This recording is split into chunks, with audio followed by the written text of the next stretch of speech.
ഞാൻ പാഞ്ചജന്യം ബാലഗോകുലത്തിലെ അംഗമാണ്.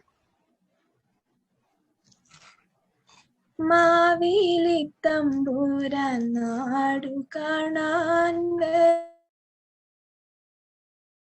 വരും മാസമിതാവണി മാസം. മാനം നറുനില പാലാഴിയായി മാറും മാസമിതാവണി മാസം. മാസമിതാവണി മാസം. മഞ്ഞവയിൽ പൂവുമുണ്ടൊടുത്തെത്തുന്ന മാസമിതാവണി മാസം. മണ്ണിലും മിണ്ണിലും പൂക്കൾ ചിരിക്കുന്ന മാസമിതാവണി മാസം. മാസമിതാവണി മാസം. എല്ലാ മലയാളികൾക്കും എൻ്റെ ഹൃദയം നിറഞ്ഞ ഓണാശംസകൾ. കോവിഡ് എന്ന മഹാമാരിയിൽ പകച്ചു നിന്ന മലയാളികൾക്ക് കലാ സാംസ്കാരിക ആത്മീയ സംഘടനമായ സമന്വയ പ്രഭാഷണ പരമ്പര ഒരുക്കിയിരുന്നു. എല്ലാവരും അവരവരുടെ വീടുകളിൽ ഒറ്റപ്പെട്ടു കഴിയുന്ന സമയങ്ങളിൽ ഈ പ്രഭാഷണ പരമ്പര ഒരു ആശ്വാസം തന്നെയായിരുന്നു. സമകാലിക വിഷയങ്ങളുമായി പ്രഗത്ഭർ ഭാരതത്തിന്റെ നാനാഭാഗങ്ങളിൽ നിന്നും നമുക്ക് വേണ്ടി പ്രഭാഷണം നടത്തുകയുണ്ടായി. ഈ പ്രഭാഷണ പരമ്പരയിൽ സമന്വയ ദാസരഹള്ളി വിഭാഗ് ഇന്ന് തിരഞ്ഞെടുക്കുന്ന വിഷയം സ്ത്രീയും നിയമവും എന്നതാണ്. നമുക്കറിയാം, ഇന്ന് വരെ നടന്ന പ്രഭാഷണ പരമ്പരകളിൽ വിഷയവുമായി ബന്ധപ്പെട്ടുള്ളതും അതിപ്രഗത്ഭരെ തന്നെയാണ് നമ്മൾ ഉൾക്കൊള്ളിച്ചിരുന്നത്. ഇന്നത്തെ വിഷയവും ഇതേപോലെ തന്നെ വളരെ പ്രഗത്ഭനായ ആളാണ് നമുക്കിവിടെ എത്തിച്ചേർന്നിരിക്കുന്നത്. ഈ പ്രതികൂല സാഹചര്യത്തിലും ഏറ്റവും അനുയോജ്യമായ രീതിയിൽ സ്വന്തം ഭവനങ്ങളിൽ തന്നെ ഇരുന്നു കൊണ്ട് കാര്യങ്ങൾ മനസ്സിലാക്കുവാനും ശ്രദ്ധിക്കുവാനും സമന്വയ അവസരങ്ങൾ ഉണ്ടാക്കിയിരിക്കുന്നു. ഓൺലൈൻ ആയതിനാൽ എല്ലാവരും മ്യൂട്ട് ചെയ്ത് നിശബ്ദമായി പ്രഭാഷണം കേൾക്കേണ്ടതാണ്. ഇതിൽ വിഷയവുമായി ബന്ധപ്പെട്ട ചോദ്യങ്ങൾ ചാറ്റ് ബോക്സിൽ ഇടാവുന്നതാണ്. ചോദ്യങ്ങൾ ക്രോഡീകരിച്ചത് നിങ്ങളുടെ സംശയ നിവാരണത്തിനായി ഞങ്ങൾ സൗകര്യം ഒരുക്കുന്നതാണ്. ഇന്നത്തെ പരിപാടി ആരംഭിക്കുന്നതിന് നിലവിളക്ക് കൊളുത്തുന്നതിനായി ചൊക്കസന്ദ്ര മാതൃസമിതി സെക്രട്ടറി ശ്രീമതി പ്രിയ സുബ്രഹ്മണ്യത്തെ ക്ഷണിക്കുന്നു.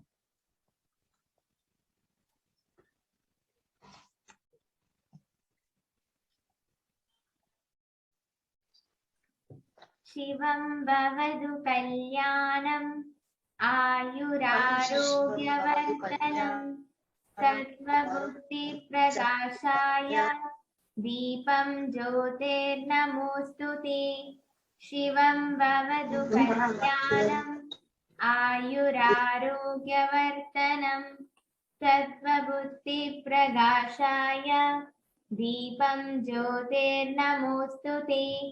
ശിവം ഭവതു കല്യാണം ആയുരാരോഗ്യവർദ്ധനം സത്വബുദ്ധി പ്രകാശായ ദീപം ജ്യോതിർനമോസ്തുതേ.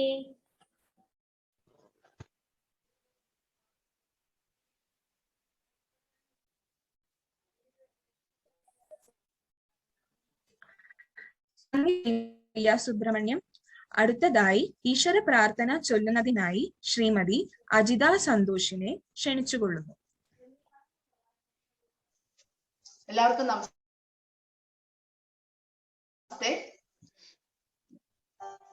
വിഘ്നേശ്വര ജന്മ നാളികേരം നിന്റെ തൃക്കാക്കലുടയ്ക്കുവാൻ വന്നു. തുമ്പയും കൊമ്പുകൾ കടിയന്റെ മാർഗം തമ്പുരാനെ തടയല്ലേ. വേഗതന്താ കകനമേ നീ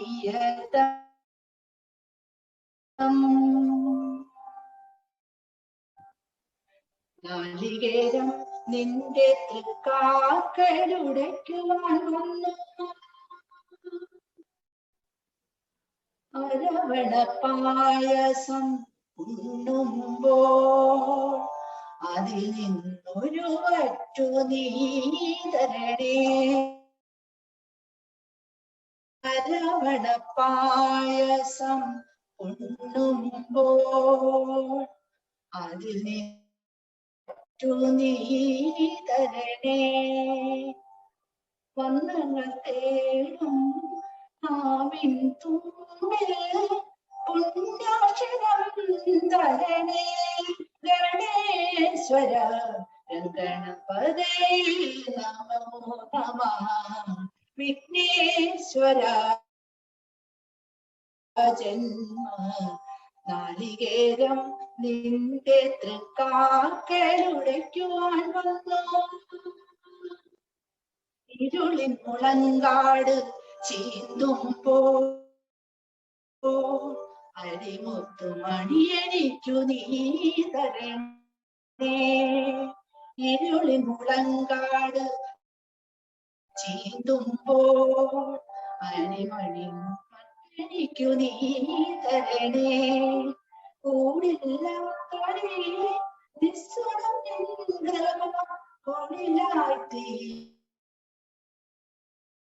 തീരണമേ. ഗണേശ്വര ഗണപതേ നമോ നമഃ.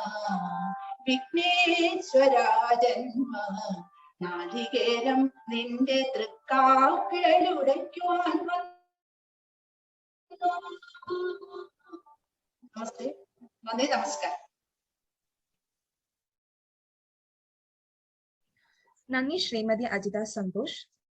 നമ്മുടെ പരിപാടിക്കുള്ള ആശംസ അർപ്പിക്കുന്നതിനായി സമന്വയ ദാസരഹള്ളി ബാഗ് രക്ഷാധികാരി ശ്രീ ചന്ദ്രശേഖരൻ മാസ്റ്റർ അവരുകളെ ഹാർദവമായി. എല്ലാവർക്കും നമസ്കാരം. സമന്വയ ദാസരഹള്ളി ഭാഗിന്റെ നേതൃത്വത്തിൽ സമകാലീന പ്രസക്തിയുള്ള ദീർഘകാലിക പ്രചോദനം ഉൾക്കൊള്ളുന്ന ജീവിതഗന്ധിയായ അടിമത്തത്തിൽ നിന്ന് ഉടമത്വത്തിലേക്ക് എല്ലാവരെയും ഉയർത്തെഴുന്നേൽക്കാൻ ശക്തി സംഭരിക്കാവുന്ന ഒരു ശ്രേഷ്ഠമായ വിഷയത്തെ ആധാരമായി കണ്ടുകൊണ്ട് തുടങ്ങുന്ന ഒരു ദീർഘ പ്രഭാഷണ പരമ്പര ഇന്നു മുതൽ നാം ഓൺലൈനിൽ ആരംഭിക്കുകയാണ്. ഇതിനായി ഇന്ന് നമ്മുടെ മുമ്പിൽ ആഗതരായിട്ടുള്ള ശ്രീ ഉദയകുമാറിന് സമന്വയ ദാസരഹള്ളി ഭാഗിന്റെ എല്ലാ സംഘാടകരുടെയും എല്ലാ ശ്രോതാക്കളുടെയും എല്ലാ ആസക്തരുടെയും പേരിൽ ഞാൻ അദ്ദേഹത്തെ ഹൃദയംഗമമായി അഭിവന്ദിക്കുന്നു, അഭിനന്ദിക്കുന്നു. ഈ പ്രഭാഷണം സ്ത്രീയും നിയമവും ശ്രേഷ്ഠമാക്കാൻ അദ്ദേഹത്തിന് ആശംസകൾ നേരുന്നു. അതോടൊപ്പം വിദ്യാസരസ്വതി അദ്ദേഹത്തെ അനുഗ്രഹിക്കട്ടെ എന്ന് പ്രാർത്ഥിക്കുന്നു. ഇതോടൊപ്പം എല്ലാ സംഘാടകർക്കും ശ്രോതാക്കൾക്കും ആശംസകൾ നേരുന്നു. സമന്വയ കുടുംബത്തിന്റെ ഓണാശംസകൾ. നിത്യ സാഹോദര്യത്തിന്റെ ഉത്സവമായ രക്ഷാബന്ധൻ ആചരണം എല്ലാവർക്കും നല്ല പ്രചോദനങ്ങൾ നൽകട്ടെ. ഈ അവസരത്തിൽ നമ്മുടെ സമന്വയയുടെ ചെയ്തികളെ പറ്റി ഇതുവരെ ചെയ്തുകൊണ്ടുവന്നിരിക്കുന്ന സാർത്ഥകമായ കാര്യസപര്യയിലേക്ക് നമുക്കൊന്ന് കണ്ണോടിക്കാം. വർഷങ്ങൾക്ക് മുമ്പ് സ്വർഗീയ പരമേശ്വർജിയുടെയും ബംഗളൂരു നഗര മഹാപ്രമുഖ ആയിരുന്ന മാച്ച ജയദേവ് സംഘ സാരഥിയുടെയും സുപ്രസിദ്ധ ശാസ്ത്രജ്ഞനായ ശ്രീ വാസു അവറുകളുടെയും അസാധാരണ പരിശ്രമത്തിന്റെ ഫലമായിട്ടാണ് നമ്മുടെ സമന്വയ ജന്മം കൊള്ളുന്നത്. രാഷ്ട്രീയ സ്വയം സേവക സംഘത്തിന് ഭാരതത്തിലുടനീളം വ്യാപിച്ചു കിടക്കുന്ന ചെറുതും വലുതുമായ ഏകദേശം 105-ലധികം വരുന്ന സംഘപരിവാര സംഘടനകളിൽ ഒന്നാണ് സമന്വയ ബംഗളൂരു. സംഘം ലോകത്തിലെ ഏറ്റവും ശ്രേഷ്ഠവും ജനപ്രിയവുമായ ഏക സംഘടനയാണ് എന്ന് പറയാൻ വളരെ സന്തോഷമുണ്ട്. ചില പ്രത്യേക സാഹചര്യങ്ങളാൽ കുറച്ചു കാലം നിഷ്ക്രിയമായിരുന്ന സമന്വയ ദാസരഹള്ളി ഭാഗത്തെ സ്വയം സേവകരുടെ കഠിന പ്രയത്നത്തിന്റെ ഫലമായി ഉയർത്തെഴുന്നേറ്റ് വാമനൻ ത്രിവിക്രമനായ പോലെ അതിവേഗം പടർന്ന് പന്തലിച്ചു കൊണ്ടിരിക്കുന്നു എന്നതാണ് ഇതിലെ ഓരോ പ്രവർത്തകനും അഭിമാനിക്കാവുന്നതാണ്. കേരളത്തിലേതുപോലെ ബാലഗോകുല ശാഖകൾ വളർന്ന് അത് പ്രത്യേകം അസ്തിത്വം നേടിയിരിക്കുന്നു. വർഷം തോറും വരുന്ന രാമായണ മാസം ശ്രീ സുബ്രഹ്മണ്യൻ പിള്ളയുടെ നേതൃത്വത്തിൽ അതീവ ഗംഭീരമായി നടന്നു വരുന്നു. വീട് വീടാന്തരം പോയി അത്യധികം ആളുകളെ പങ്കെടുപ്പിച്ച് പാരായണം ചെയ്യുന്നത് മാത്രമല്ല, എല്ലാ വീട്ടിലും രാമായണം പുസ്തകവും രാമപട്ടാഭിഷേക ചിത്രവും എത്തിച്ചു കൊടുത്തിരിക്കുന്നു. അതുപോലെ ശ്രീ പ്രമോദിന്റെ നേതൃത്വത്തിൽ അനേകം ഗായക കുസുമങ്ങളെ പങ്കെടുപ്പിച്ച് അന്തരീക്ഷം ഭക്തി സാന്ദ്രമാക്കി തീർത്തിരിക്കുന്നു. കുട്ടികൾക്കായി രാമായണ പ്രശ്നോത്തരി ഉത്തമ രീതിയിൽ നടത്തി വരുന്നു. ഈ വർഷം കഴിഞ്ഞ 2 വർഷമായിട്ട് ഇതെല്ലാം ഓൺലൈനിലാണ് നടത്തുന്നത്. കൊറോണ മഹാമാരി കാരണം സാംസ്കാരിക കലാപരിപാടികളെ വീട് വീടാന്തരം എത്തിക്കുന്നതിൽ ബാലഗോകുലം പൂർണ്ണമായും വിജയിച്ചിരിക്കുന്നു. ഓണാഘോഷം, വാർഷികാഘോഷം മുതലായ അംഗങ്ങളുടെ സർവസാമർഥ്യത്തെ വിളിച്ചറിയിക്കുന്നവയാണ്. അതുപോലെ പ്രളയബാധിതരായ കേരളീയ സഹോദരങ്ങൾക്ക് അവശ്യ വസ്തുക്കൾ വേണ്ടുവോളം എത്തിച്ചു കൊടുത്തിരിക്കുന്നു. കൊറോണ മൂലമായാലും മറ്റു വിധത്തിലായാലും വളരെയധികം കഷ്ടപ്പെടുന്നവന് കൈത്താങ്ങായി നിന്നുകൊണ്ട് സംഘത്തിന്റെ പരം വൈഭവം ഏതും ഏതസ്വരാഷ്ട്രം എന്ന തത്വത്തിലേക്ക് ഓടിക്കൊണ്ടിരിക്കുന്ന ഒരു ഹൈസ്പീഡ് ട്രെയിനാണ് സമന്വയ ബംഗളൂരു. സമന്വയ ബംഗളൂരിലെ ഓരോ പ്രവർത്തകനും തങ്ങളുടെ വിശിഷ്ടമായ അമൂല്യമായ സമയത്തെ ഇതിനു വേണ്ടി ഒഴിഞ്ഞുവെച്ച് സമാജ സേവനമാണ് ഏറ്റവും ശ്രേഷ്ഠമായത് എന്ന് ഉള്ള ഉദ്ദേശത്തോടുകൂടി മുമ്പോട്ട് വന്നുകൊണ്ടിരിക്കുകയാണ്. ഇന്നത്തെ വിഷയം വളരെ വളരെ പ്രധാനമായതും ഹിന്ദു ധർമ്മത്തിന് ന്റെ തത്വത്തെ ഉത്ബോധിപ്പിക്കുന്നതുമാണ്. എത്ര നാര്യസ്തു പൂജ്യന്തെ തത്ര രമന്തെ ദേവതാഹ. എവിടെയാണോ നാരികൾ പൂജിക്കപ്പെടുന്നത് അവിടെയാണ് ദേവതകൾ ഉണ്ടായിരിക്കുക എന്നുള്ള അർത്ഥത്തിലാണ് ആ ശ്ലോകം പറയുന്നത്. അതുമാത്രമല്ല, നമ്മുടെ വിദ്യയുടെ ദേവത ഒരു നാരിയാണ്. നമ്മുടെ ഐശ്വര്യത്തിന്റെ ദേവത ഒരു നാരിയാണ്. നമ്മൾക്ക് എല്ലാ രീതിയിലുള്ള ശക്തി തരുന്ന ദേവതയും നാരിയാണ്. അങ്ങനെ നാരീ സങ്കല്പത്തെ ദേവതാ സങ്കല്പത്തിലേക്ക് ഉയർത്തി അത്രത്തോളം ആ വിഷയത്തെ സഹസ്രാബ്ദങ്ങളായി ബഹുമാനിച്ചുകൊണ്ടും അതുപോലെ ആരാധിച്ചുകൊണ്ടും ഇരിക്കുന്ന ഒരു സമൂഹമാണ് ഹിന്ദു സമൂഹം, ഹിന്ദു ധർമ്മം. അതേതെങ്കിലും ഒരു വ്യക്തിയുടെ സൃഷ്ടിയല്ല. ലക്ഷക്കണക്കിന് മഹർഷികൾ, മനീഷികൾ സഹസ്രാബ്ദങ്ങളായി സൃഷ്ടിച്ചുകൊണ്ടിരിക്കുന്നതാണ്.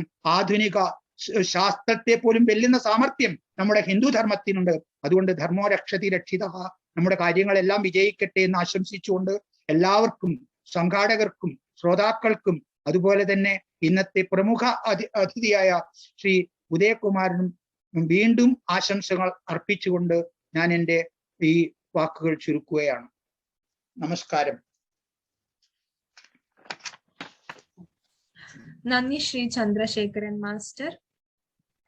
അടുത്ത ആശംസ അർപ്പിക്കുന്നതിനായി സമന്വയ ദാസരഹള്ളി ബാഗ് മാതൃസമിതി പ്രസിഡന്റ് ശ്രീമതി ചന്ദ്രിക ചന്ദ്രശേഖർ അവരുകളെ സ്നേഹപൂർവം ക്ഷണിച്ചുകൊള്ളുന്നു.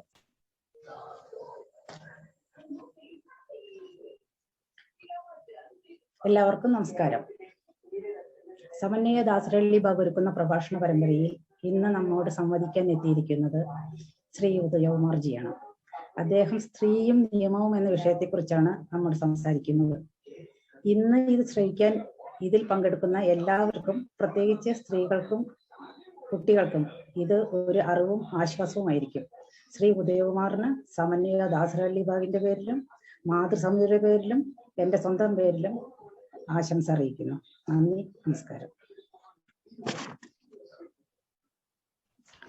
നന്ദി ശ്രീമതി ചന്ദ്രിക ചന്ദ്രശേഖരൻ.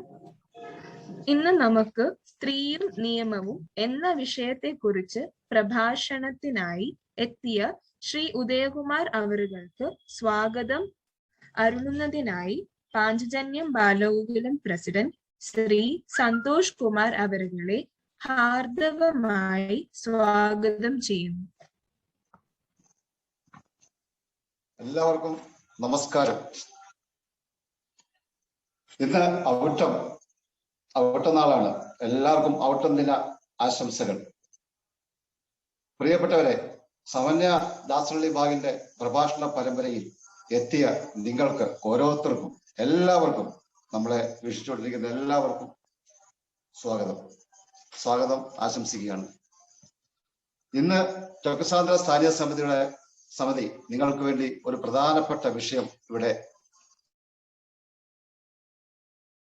അവതരിപ്പിക്കുന്നത്. ഈ സമകാലിക പ്രസക്തിയുള്ള ഒരു വിഷയം അവതരിപ്പിക്കാൻ ഇവിടെ എത്തിയിട്ടുള്ള എന്റെ സുഹൃത്തു കൂടിയായ ശ്രീ ഉദയകുമാർ സാറാണ്. ശ്രീ ഉദയകുമാർ ഹരിപ്പാട് ആണ് സ്വദേശം. ഹരിപ്പാട് നങ്ങ്യാർകുളങ്ങര കോളേജ് വിദ്യാഭ്യാസം പൂർത്തിയാക്കി.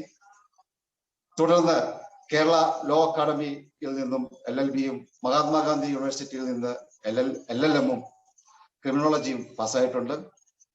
അദ്ദേഹം ഭാരതീയ വിചാര കേന്ദ്രം ആലപ്പുഴ ജില്ലാ സഹകാര്യദർശിയാണ്. 20 വർഷമായി അദ്ദേഹം ഗവൺമെന്റ് ഇതിൽ വർക്ക് ചെയ്യുന്നു. ഹരിപ്പാട് മുനിസിപ്പൽ കോർട്ടിൽ വർക്ക് ചെയ്യുന്നു. കൂടാതെ FETO federation of employees teachers organisation എന്ന സംഘടനയുടെ ആലപ്പുഴ ജില്ലാ പ്രസിഡന്റ് കൂടിയാണ്. കൂടാതെ BMS-ന്റെ സർവീസ് സംഘടനയായ NGO സംഘിന്റെ ജില്ലാ വൈസ് പ്രസിഡന്റാണ്. വിവിധ കലാ സാംസ്കാരിക മേഖലകളിൽ പ്രവർത്തിക്കുന്നു. കൂടാതെ ഇപ്പോൾ പോസ്റ്റ് ഗ്രാജുവേറ്റിൽ diploma sociology and counselling Kerala യൂണിവേഴ്സിറ്റിയിൽ ചെയ്യുന്നു. അദ്ദേഹത്തിന്റെ കുടുംബം, പത്നി ശ്രീ രാജേശ്വരി ഹരിപ്പാട് മണ്ണാറശാല ബ്ലോക്ക് ഓഫീസിൽ വർക്ക് ചെയ്യുന്നു. 2 ആൺമക്കളാണ്. മൂത്ത മകൻ അഭിജിത്ത് മെക്കാനിക്കൽ എഞ്ചിനീയറിംഗ് ചെയ്യുന്നു. ഇളയ മകൻ അഭിഷേക് സ്കൂൾ വിദ്യാഭ്യാസം ചെയ്യുന്നു. ഒന്നും കേട്ടില്ലേ? കേൾക്കാമല്ലേ? ചെയ്യുന്നു. സ്കൂൾ വിദ്യാഭ്യാസം ചെയ്യുന്നു. ശ്രീ ഉദയകുമാർ സാറിന് സ്നേഹപൂർവം ഹാർദവമായി സ്വാഗതം ചെയ്യുന്നു. ശ്രീ ഉദയകുമാർ സാറിന് തുടരാം. കേൾക്കുന്നുണ്ടല്ലേ? മ്യൂട്ടായില്ലല്ലോ. കേൾക്കാം. ഓക്കെ.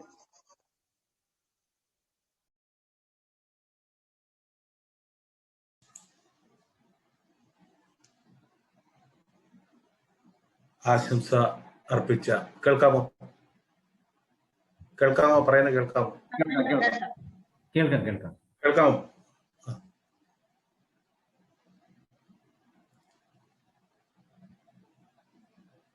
സ്കന്ദായ കോമളാംഗായ സച്ചിദാനന്ദമൂർത്തേ മമകുലാശായ ഷൺമുഖായ നമോ.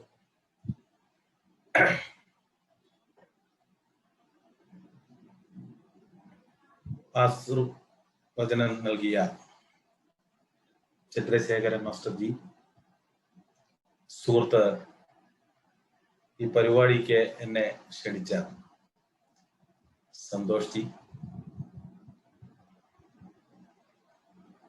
ഇതിൽ പേരെടുത്ത് പറയേണ്ട സുഭാഷ് ജി, ഇപ്പോൾ ആശംസ അർപ്പിച്ച ചന്ദ്രിക മാഡം, മറ്റ് ബാലഗോകുലത്തിന്റെയും സമന്വയയുടെയും മുഴുവൻ കാര്യകർത്താക്കളെ, അമ്മമാരെ, സഹോദരിമാരെ, കുഞ്ഞുങ്ങളെ, നമസ്കാരം. ഞാൻ ഇന്ന് ഇവിടെ ഈ ഒരു വിഷയം എൻ്റെ അടുക്കൽ അവതരിപ്പിക്കണം എന്ന് പറഞ്ഞത് സന്തോഷ് ജി കഴിഞ്ഞ നിങ്ങളുമായി കുറെ ആഴ്ചകൾക്ക് മുമ്പ് ഒരു മീറ്റിംഗിൽ നമ്മൾ പങ്കെടുത്തു. അത് നമ്മളൊരു രാമായണ മാസവുമായി ബന്ധപ്പെട്ട് നടന്ന പ്രഭാഷണ പരമ്പരയുടെ ഭാഗമായിട്ട് ലക്ഷ്മണോപദേശത്തിന്റെ കാലിക പ്രസക്തിയെ പറ്റി നിങ്ങളുമായി ബാംഗ്ലൂരിലെ എൻ്റെ സഹോദരങ്ങളുമായിട്ട് ആശയം പങ്കുവെക്കാൻ കഴിഞ്ഞതിൽ ഞാൻ ചാരിതാർത്ഥി. നമ്മളെ സംബന്ധിച്ചിടത്തോളം ഇന്ന് വളരെ ആനുകാലിക പ്രസക്തിയുള്ള ഒരു വിഷയമാണ് ഇന്നിവിടെ ചർച്ച ചെയ്യുന്നത്.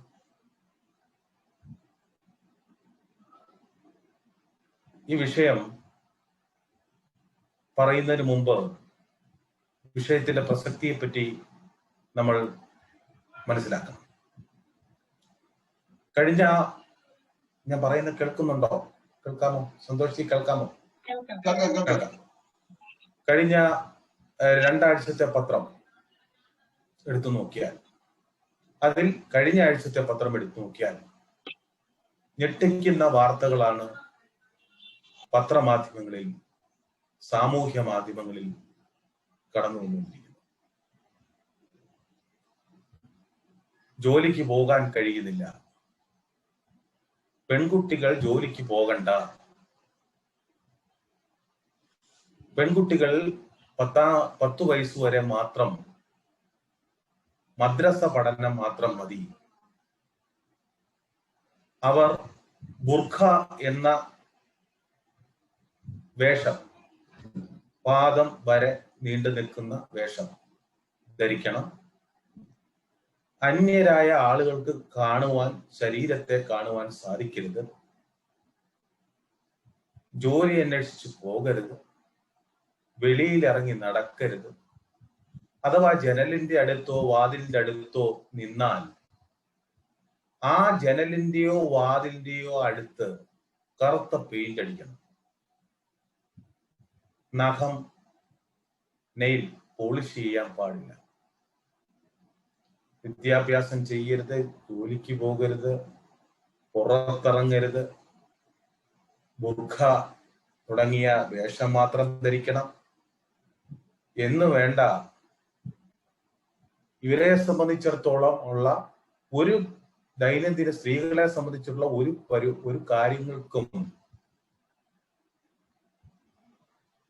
യഥേഷ്ടം സഞ്ചരിക്കുന്നതിനുള്ള ഫത്വ താലിബാൻ പുറപ്പെടുവിച്ചിരിക്കുന്നു. പെണ്ണുങ്ങൾക്കുള്ള ഫത്വ പുറപ്പെടുവിച്ചിരിക്കുന്നു. ആലോചിക്കണം, 18 പ്രാവശ്യം ദേശീയ പതാക മാറ്റിയ ഒരു രാജ്യം സ്ത്രീകൾക്ക് നേരെ ഫത്വ പുറപ്പെടുവിച്ചിരിക്കുന്നു. താമസിയാതെ പുരുഷന്മാർക്കും ഫത്വ വരും. അവിടെയാണ്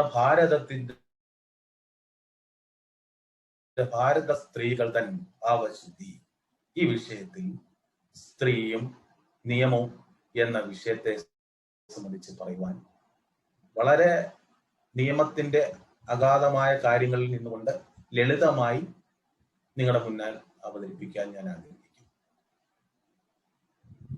എത്ര നാര്യസ്തു പൂജ്യന്റെ രമന്തി തത്ര ദേവതോഭവ. നമ്മുടെ നേരത്തെ ചന്ദ്രശേഖർജിയുടെ സൂചിപ്പിച്ചു, എവിടെ സ്ത്രീകളെ പൂജിക്കുകയും ആരാധിക്കുകയും ചെയ്യുന്നിടത്ത് ദേവസങ്കല്പം, ദേവന്മാർ കുടികൊള്ളും എന്ന ഭാരതത്തിലെ ഋഷീശ്വരന്മാരുടെ മൂല്യങ്ങളിൽ ഉയർന്നു നിന്നുകൊണ്ടാണ് ഭാരതം ഇന്നും നിലനിൽക്കുന്നത്. അപ്പൊ ഞാൻ പറയാൻ കാരണം, ഈ വിഷയം പറയാൻ കാരണം, ഇത്രമാത്രം സ്ത്രീകൾക്ക് പ്രാധാന്യം കൊടുക്കുന്ന ഒരു സംസ്കാരം ഭാരതത്തിലില്ലാതെ മറ്റൊരു രാജ്യത്ത് നിൽക്കാൻ മനസ്സിലാക്കി. നിങ്ങൾ എവിടെ വേണേ ചെന്ന് നോക്കി, കന്യാകുമാരി മുതൽ കാശ്മീർ വരെയുള്ള പ്രദേശത്ത് സ്ത്രീകളുടെ പ്രാധാന്യവും സ്ത്രീകളുടെ പവിത്രതയും ഒക്കെ തന്നെ പ്രസക്തവും പരിപാവനവുമായി കണക്കാക്കുന്ന ഒരു സനാതന ആർഷ ഭാരത സംസ്കാരം, ഞാൻ വാക്ക് ഉപയോഗിക്കുന്ന ശ്രദ്ധിച്ചു മനസ്സിലാക്കാം. ഇത്രയും മാത്രം മഹത്തരമായ നമ്മുടെ പുരാണത്തിലെ നമ്മുടെ ഭൂമി ദേവി എന്നാണ്. അവിടെ തൊട്ട് തന്നെ നമുക്ക് ഭൂമിയെ ദേവിയായിട്ട് സങ്കല്പിക്കുന്നു. വിദ്യ അഭ്യസിക്കുന്ന ഓരോരുത്തർക്കും വിദ്യാർത്ഥികൾക്ക് സരസ്വതി ദേവി, ഭൂമി ദേവി. രാജ്യത്തെ നിയമത്തിന്റെ പാർലമെന്റ് പാസാക്കുന്ന നിയമങ്ങൾ നടപ്പാക്കുന്ന എക്സിക്യൂട്ടീവിന് വീഴ്ച വരുത്തുമ്പോൾ ആ വീഴ്ച വരുത്തുന്നതിനെ നോക്കുന്ന, ആ വീഴ്ച വരുത്തുന്നതിന് ശിക്ഷിക്കുന്ന രാജ്യത്തെ പരമോന്നത നീതിപീഠത്തിന്റെ ദേവതാ സങ്കല്പം നീതി ദേവതയാണ്. ക്ലിയർ ആയിരുന്നു?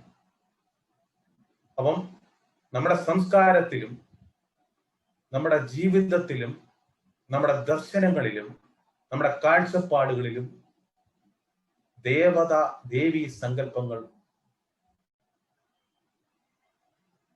ദേവന്മാരെയും ദേവിമാരെയും സങ്കല്പിച്ചിട്ടുള്ള പദങ്ങളാണ് നമ്മൾ ഉപയോഗിക്കുന്നത്.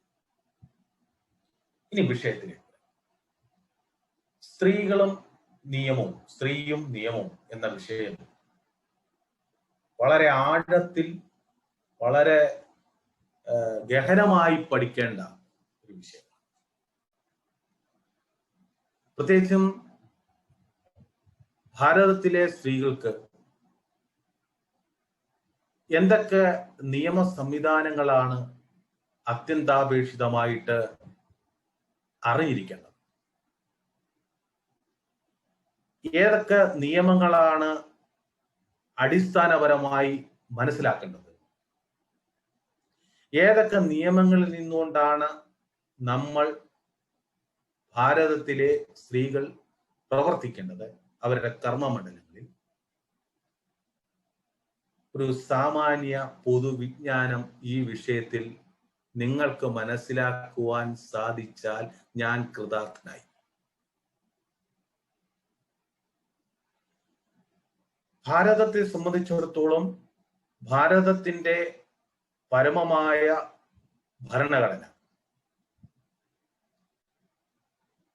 ലോകത്തിലെ തന്നെ ഏറ്റവും എഴുതപ്പെട്ട ഏറ്റവും വലിയ ഭരണഘടനയുള്ള രാജ്യം ഭാരതം.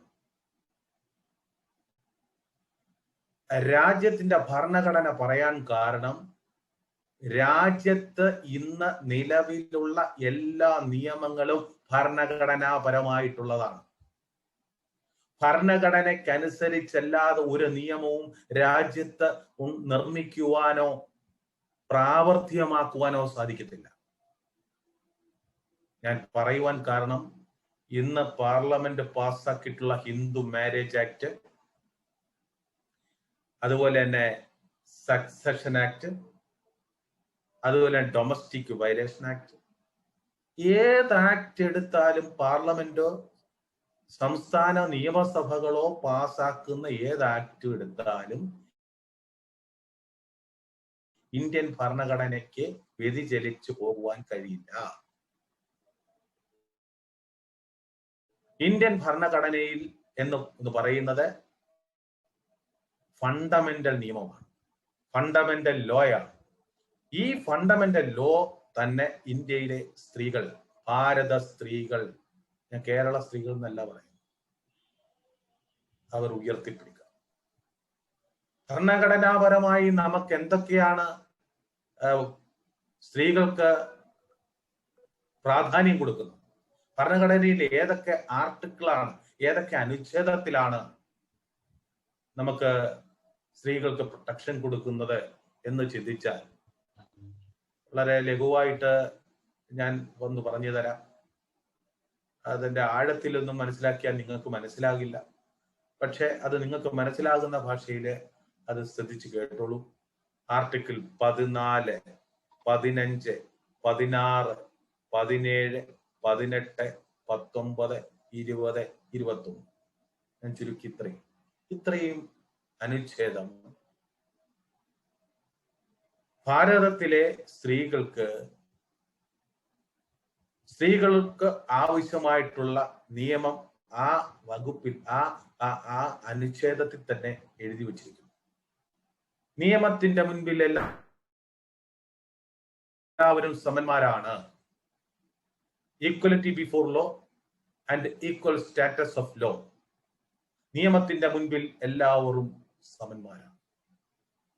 സ്ത്രീയെന്നോ പുരുഷനെന്നോ ആണെന്നോ പെണ്ണെന്നോ പണക്കാരനെന്നോ പാവപ്പെട്ടവനെന്നോ വ്യത്യാസമില്ലാതെ നിയമത്തിന്റെ മുൻപിൽ ആണും പെണ്ണും പണ്ഡിതനും പാമരനും എല്ലാവരും തുല്യമാണ് എന്ന് ഭരണഘടന ഉറപ്പു നൽകുന്ന അനുച്ഛേദമാണ് അനുച്ഛേദം 14.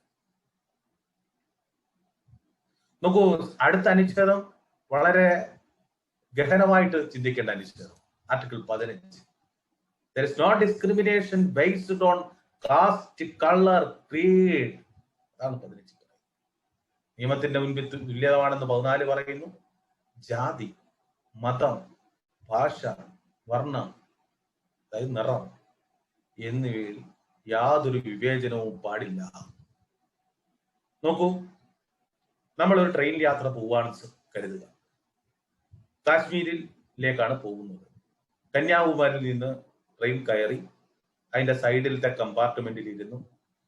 സൈഡിലത്തെ കമ്പാർട്ട്മെന്റിൽ നിന്ന് യാത്ര തുടരുകയാണ്.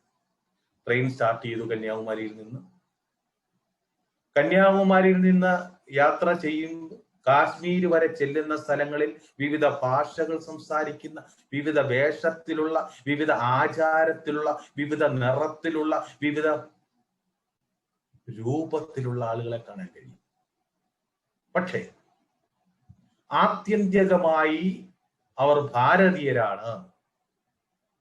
അതിനൊരു ഓമന പേരിട്ട് വിളിക്കും: unity in diversity and religious tolerance. നാനാത്വത്തിൽ ഏകത്വവും മതസഹിഷ്ണുതയും. ആ നാനാത്വത്തിൽ ഏകത്വവും മതസഹിഷ്ണുതയും വേഷത്തിലും ഭാഷയിലും ആചാരത്തിലും ഒക്കെ വ്യത്യാസമുണ്ടെങ്കിലും നമ്മൾ ഭാരതീയനാണ്. അതാണ് ഞാൻ പറഞ്ഞത് 15. അടുത്ത 16 പറയുന്നുണ്ട് freedom of profession and public employment. എന്താണ് freedom of profession and public employment? ഏത് തൊഴിലും ചെയ്യാം. ഇന്ന ജോലി ചെയ്യാം, ടീച്ചറിന്റെ ജോലി മാത്രം ചെയ്യൂ ഞാൻ എന്ന് ചടിക്കാൻ പാടില്ല. ഞാൻ കളക്ടറുടെ ജോലി മാത്രം ചെയ്യൂ എന്ന് ചടിക്കാൻ പാടില്ല. ഞാൻ ഒരു ബിസിനസ്സുകാരന്റെ ജോലി ചെയ്യാം, ഞാൻ ഒരു മോട്ടോർ മെക്കാനിക്കിന്റെ ജോലി ചെയ്യാം. സ്ത്രീക്കും പുരുഷനും ഏത് പ്രൊഫഷനും തിരഞ്ഞെടുക്കാനുള്ള അനുവാദം നൽകുന്ന ഭരണഘടന അനുച്ഛേദമാണ് 16, ആർട്ടിക്കിൾ 16. 17 ശ്രദ്ധിക്കേണ്ട: അബോളിഷൻ ഓഫ് അൺടച്ചബിലിറ്റി, തൊട്ടുകൂടായ്മയും തീണ്ടിക്കൂടായ്മയും എന്നേക്കുമായി ഇല്ലാതായിരിക്കും. അടുത്ത അബോളിഷൻ ഓഫ് ടൈറ്റിൽ 18. പിന്നെ പറയുന്ന 20 പറയുന്ന 3 ഫ്രീഡം, നമുക്ക് പ്രൊട്ടക്ഷൻ ഓഫ് അറസ്റ്റിനെ സംബന്ധിച്ചുള്ള 3 കാര്യങ്ങൾ. 21 പറയുന്ന നമ്മുടെ ലിബർട്ടി, സ്വാതന്ത്ര്യം. അപ്പൊ നോക്കൂ, ഭരണഘടന ലിബർട്ടിയെ എങ്ങനെയാണ് വിവക്ഷിക്കുന്നത് എന്ന് നിങ്ങളുടെ മനസ്സിൽ ഞാൻ ആ ഒരു 2 സെന്റൻസ് ഒന്ന് പറയാം, ഒന്ന് ശ്രദ്ധിച്ച് കേട്ടാട്ടെ. No person shall be deprived of life or personal liberty except according to the procedure established by law. അതായത് നിയമം വഴിയല്ലാതെ ഒരു വ്യക്തിക്ക് യാതൊരു വിധത്തിലുള്ള സ്വാതന്ത്ര്യം അനുവദിക്കുന്നതല്ല, നിയമത്തിൽ പറയുന്നതല്ലാതെ.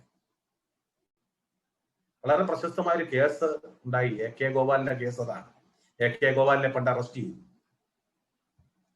ചെയ്ത് ജയിലിൽ കൊണ്ടുവന്നിട്ട് കോടതിയിൽ വിചാരണ നടന്നുകൊണ്ടിരിക്കുകയാണ്. അപ്പം AK ഗോപാലിന്റെ അഭിഭാഷകൻ പറഞ്ഞു, കോടതി AK ഗോപാലിനെ അറസ്റ്റ് ചെയ്തത് ഭരണഘടനാ വിരുദ്ധമാണ്, ആർട്ടിക്കിൾ 21 വയലേഷനാണ് എന്നൊക്കെ ഘോരമായിട്ട് അങ്ങോട്ട് വാദിച്ചു കോടതി. കോടതി വാദമെല്ലാം കേട്ടിട്ട് പറഞ്ഞു. അത് ആ സെന്റൻസ്, ആ ആർട്ടിക്കിളിന്റെ ആ സെന്റൻസ് ഒന്ന് വായിക്കാൻ പറഞ്ഞു. ആ സെന്റൻസ് ഇങ്ങനെ, no person shall be deprived of life or personal liberty. ബാക്കിയുടെ except according to the procedure established by law. AK ഗോപാലനെ അറസ്റ്റ് ചെയ്തത് പ്രിവെന്റീവ് ഡിറ്റൻഷൻ ആക്ട് അനുസരിച്ച്. പ്രിവെന്റീവ് ഡിറ്റൻഷൻ ആക്ട് എന്ന് പറഞ്ഞാൽ അതായത് കരുതൽ തടങ്കൽ. നമ്മുടെയൊക്കെ വലിയ സമരങ്ങളൊക്കെ നടക്കുമ്പോൾ നേതാക്കന്മാരെ കരുതൽ തടങ്കിൽ പിടിച്ചുകൊണ്ട് പോകും. എന്നിട്ട് പിറ്റേ ദിവസം തന്നെ അങ്ങ് വിടും. ഈ സമരം എല്ലാം കഴിയുമ്പോൾ, ഹർത്താല് ബന്ധമൊക്കെ ഉള്ളപ്പം നേതാക്കന്മാരെ അവരെ മുൻകൂറായിട്ട് ഇവിടെ വന്നിരുന്നോ എന്ന് പറഞ്ഞ് വിളിച്ചുകൊണ്ടിരുന്നു. അത് പ്രിവെന്റീവ് ഡിറ്റൻഷൻ, മുൻകരുതൽ എന്നുള്ള നിലയിലാണ് അവർ. അപ്പൊ ഒരു പ്രിവെന്റീവ് ഡിറ്റൻഷൻ ആക്ട് എന്ന് പറയുന്നത് any person can be imprisonment without trial. വിചാരണ വേണ്ട, വിചാരണ കൂടാതെ ഒരു വ്യക്തിയെ അറസ്റ്റ് ചെയ്യാം. അങ്ങനെ ഒരു നിയമം ഉണ്ടെങ്കിൽ ആ നിയമത്തിൽ പറയുന്നതല്ലാതെ ഒരു വ്യക്തിക്ക് സ്വാതന്ത്ര്യം പിടികിട്ടി. മനസ്സിലായി കാണും, എല്ലാവർക്കും മനസ്സിലായി കാണും. അല്ലാതെ സ്വാതന്ത്ര്യമില്ല എന്ന് പറഞ്ഞാൽ നിയമത്തിൽ എന്താണ് പറയുന്നത്, ഒരു നിയമത്തിൽ പറയുന്ന അങ്ങനെ ചെയ്യരുത് എന്ന് പറഞ്ഞാൽ ആ നിയമത്തിൽ പറഞ്ഞ പ്രകാരമേ പറ്റത്തുള്ളൂ, അല്ലാതെ നമുക്ക് സ്വാതന്ത്ര്യമുണ്ട്. അതാണ് പേഴ്സണൽ ലിബർട്ടി. ഞാൻ ഈ പറഞ്ഞത് സ്ത്രീകൾക്ക് അവരുടെ അവകാശങ്ങളെ പറ്റി ഘോര സംസാരിക്കുമ്പോൾ ആദ്യം ഈ പറയുന്ന ഹിന്ദു മാരേജ് ആക്ടോ അല്ലെങ്കിൽ നമ്മുടെ ഡൗറി പ്രൊഹിബിഷൻ ആക്ടോ അല്ലെങ്കിൽ പിന്നെ മറ്റ് ആക്ടുകളോ ഒക്കെ തന്നെ പറയുന്നതിന് മുമ്പ് ആത്യന്തികമായി അടിസ്ഥാനപരമായി അറിഞ്ഞിരിക്കണം ഇന്ത്യയുടെ ഭരണഘടന. ഇപ്പൊ ഇന്ത്യൻ ഭരണഘടനയെ സംബന്ധിച്ചിടത്തോളം ഭരണഘടനയിൽ ഓരോ ആർട്ടിക്കിളിലും ഓരോ അനുച്ഛേദത്തിലും സ്ത്രീകളെ ഡിഗ്നിറ്റിയെ ഉയർത്തുന്ന, ഡിഗ്നിറ്റിയെ പരാമർശിക്കുന്ന, നിങ്ങൾക്കറിയാമോ മൗലിക കടമകൾ ഉണ്ടായെന്ന് നമുക്കറിയാം അല്ലേ? ഇല്ലേ? നമുക്ക് എല്ലാവർക്കും അറിയാം, നമുക്ക് മൗലിക അവകാശങ്ങളുണ്ട്. 6 അവകാശങ്ങളാണ് മൗലിക അവകാശങ്ങളുണ്ട്, ഫണ്ടമെന്റൽ റൈറ്റ്സ്. ഇതുപോലെ തന്നെ കടമകളുമുണ്ട്. അപ്പൊ അവകാശങ്ങളോടൊപ്പം തന്നെ നമുക്ക് എന്തുമുണ്ട്? കടമകളുണ്ട്. അനുച്ഛേദം 51A യിൽ പറയുന്നുണ്ട്. ഞാൻ വേണമെങ്കിൽ ആ സെന്റൻസ് ഒന്ന് നിങ്ങളൊക്കെ ഇൻട്രസ്റ്റിന് വേണ്ടി ജസ്റ്റ് ഒന്ന് വായിക്കാം. To promote harmony and the spirit of common brotherhood among us all the people of India, transcending religious, linguistic and regional or sectional diversities, to renounce practice derogatory to the dignity of woman. Dignity of woman, underline point, underline dignity of woman എന്ന് പറഞ്ഞാൽ സ്ത്രീകളുടെ അന്തസ്സിന് കുറവ് വരുത്തുന്ന ആചാരങ്ങൾ പരിത്യജിക്കണം എന്ന് പറയുന്ന. നോക്കൂ, Indian ഭരണഘടനയുടെ 51A ഈ എന്ന് ഇതിനകത്ത് പറയുന്നുണ്ട്. അപ്പൊ ഞാൻ ഈ പറഞ്ഞ കാര്യങ്ങൾ എല്ലാവരുടെ മനസ്സിൽ ആദ്യം ഓടിയെത്തണം. നമ്മള് ഇവിടുന്ന് ഇത് ചെവികൊണ്ട് കേട്ടിട്ട് അത് അന്നേരം തന്നെ അത് നിങ്ങളെ ഹൃദിസ്ഥമാക്കണം. ഇപ്പൊ പറഞ്ഞ കാര്യങ്ങൾ 6 കാര്യങ്ങളേ ഉള്ളൂ. 6 കാര്യങ്ങൾ ആദ്യം മനസ്സ് ഒന്നുകൂടെ പറയുന്നു. ആർട്ടിക്കിൾ അനുച്ഛേദം 14, 15, 16, 17, 18, 21, 20 വേണേ പറയാം. പിന്നെ പറയുന്ന 51A മനസ്സിലായല്ലോ? ഇത്രയും കാര്യങ്ങൾ അറിഞ്ഞിരുന്നാൽ നമ്മൾ ജീവിക്കുന്ന സമൂഹത്തില് ഒരു പക്ഷേ നിങ്ങളുടെ സമൂഹത്തില് ഇറങ്ങി നടക്കുന്നു, സ്ത്രീകൾ ഇറങ്ങി നടക്കുമ്പോൾ ഒരു പോലീസ് ഓഫീസറുമായി ബന്ധപ്പെട്ട ഒരു കേസുമായി ബന്ധപ്പെട്ട് കോടതിയെ സമീപിക്കുന്ന സമയത്ത് അടിസ്ഥാനപരമായിട്ടൊരു നോളജ്, ബേസിക് നോളജ് ഇന്ത്യൻ ഭരണഘടനയിൽ നിന്ന് തന്നെ തുടങ്ങണം. റൈറ്റ്സ് ക്ലിയർ ആയല്ലോ? അപ്പൊ ഈ ഇന്ത്യൻ ഭരണഘടനാ പ്രകാരം അപ്പൊ നമ്മള് ഇനി വിഷയത്തിലേക്ക്, സ്ത്രീകളെ സംബന്ധിച്ചിടത്തോളം ഒരു പ്രധാനപ്പെട്ട നിയമമാണ് Hindu marriage act. Hindu marriage act ഈ പുസ്തകമാണ്. ഈ പുസ്തകം എല്ലാം പറയാനാണെങ്കിൽ ഒത്തിരി സമയമെടുക്കും. അതുകൊണ്ട് അതിന്റെ ക്രക്സ്, അതിന്റെ കണ്ണിങ് ഭാഗങ്ങൾ മാത്രം നിങ്ങളുടെ മുന്നിൽ വെക്കുന്നു. Hindu marriage act 1955. ആ ആക്ടിന്റെ പേര് ഹിന്ദു മാരേജ് ആക്ട് 1955. അതിൽ വിവാഹത്തെ പറ്റി പറയുന്നു.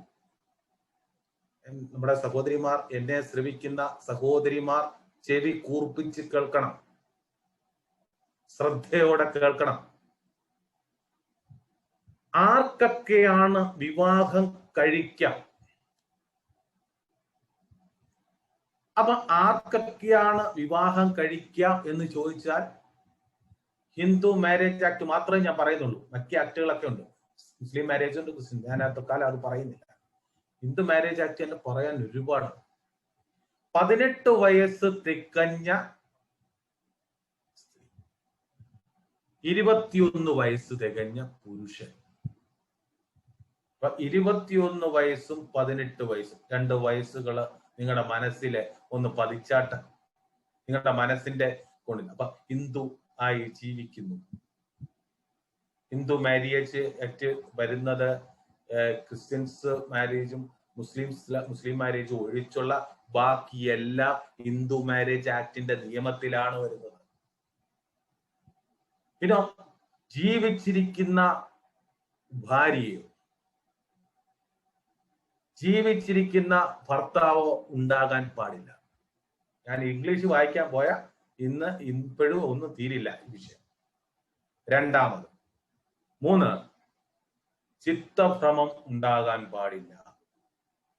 മാനസികപരമായ രോഗം ഉണ്ടാകാൻ പാടില്ല.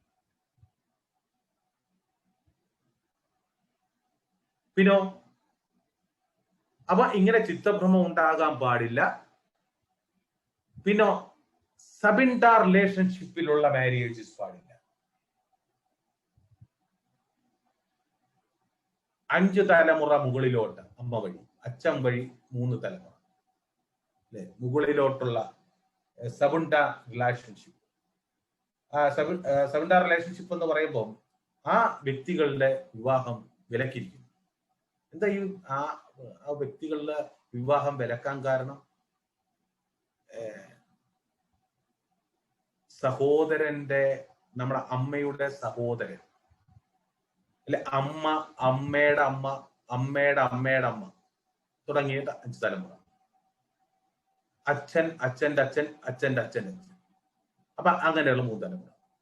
ഈ തലമുറകൾ തമ്മിലുള്ള ബന്ധങ്ങൾ പാടില്ല. കാരണം നമ്മുടെയൊക്കെ കുട്ടികളെ വിവാഹവുമായി ബന്ധപ്പെട്ട കാര്യങ്ങൾക്ക് വേണ്ടി നമ്മൾ തയ്യാറാകുമ്പോൾ അറിഞ്ഞിരിക്കേണ്ട അടിസ്ഥാന കാര്യമാണിത്. സബിൻഡ റിലേഷൻഷിപ്പ് പാടില്ല. കോടതി അത് അസാധുവാണ്. ക്ലിയർ? എന്നാൽ ചില സാഹചര്യങ്ങളിൽ ഇപ്പം അമ്മയുടെ സഹോദരനെ വിവാഹം കഴിക്കാം. അത് ആ പ്രദേശത്തുള്ള കസ്റ്റമറി ആചാരം നിലനിൽക്കുന്നുവെങ്കിൽ, ഒരു ഉദാഹരണം പറയാമോ? ഈ തമിഴ്നാട്ടിൽ മാമൻ താൻ മച്ചാൻ, പാണ്ടിപ്പട സിനിമ ഉണ്ട്. പാണ്ടിപ്പട സിനിമ പ്രകാശ് രാജാണ് മാമൻ, ഈ സ്ത്രീയുടെ മാമൻ പ്രകാശ് രാജ്. അപ്പൊ പ്രകാശ് രാജ് ഈ സ്ത്രീയെ വിവാഹം കഴിക്കാനായിട്ട് വരുന്നു. അമ്മാവനാണ്. നമ്മുടെ കേരളത്തിലെ സിസ്റ്റം അനുസരിച്ച് അമ്മാവൻ എന്ന് പറഞ്ഞാൽ അമ്മയുടെ ആങ്ങളയ്ക്ക് അമ്മാവന് കൊടുക്കുന്ന പദവി എത്ര വലുതാ. നമ്മുടെ അമ്മയുടെ അമ്മാവൻ എന്ന് പറയുന്ന പദവി ഞാൻ പറയാതെ തന്നെ നിങ്ങൾക്കറിയാം. എന്നാൽ തമിഴ്നാട്ടിൽ അങ്ങനെയാണ്. മാമൻ മച്ചയാണ്, മാമനെ വിവാഹം കഴിക്കാം. അത് കസ്റ്റമറി റൈറ്റ്, അവിടുത്തെ റൈറ്റ് ഉണ്ടെങ്കിൽ. അപ്പൊ വിവാഹം കഴിക്കേണ്ട കാര്യങ്ങൾ ഞാൻ പറഞ്ഞു.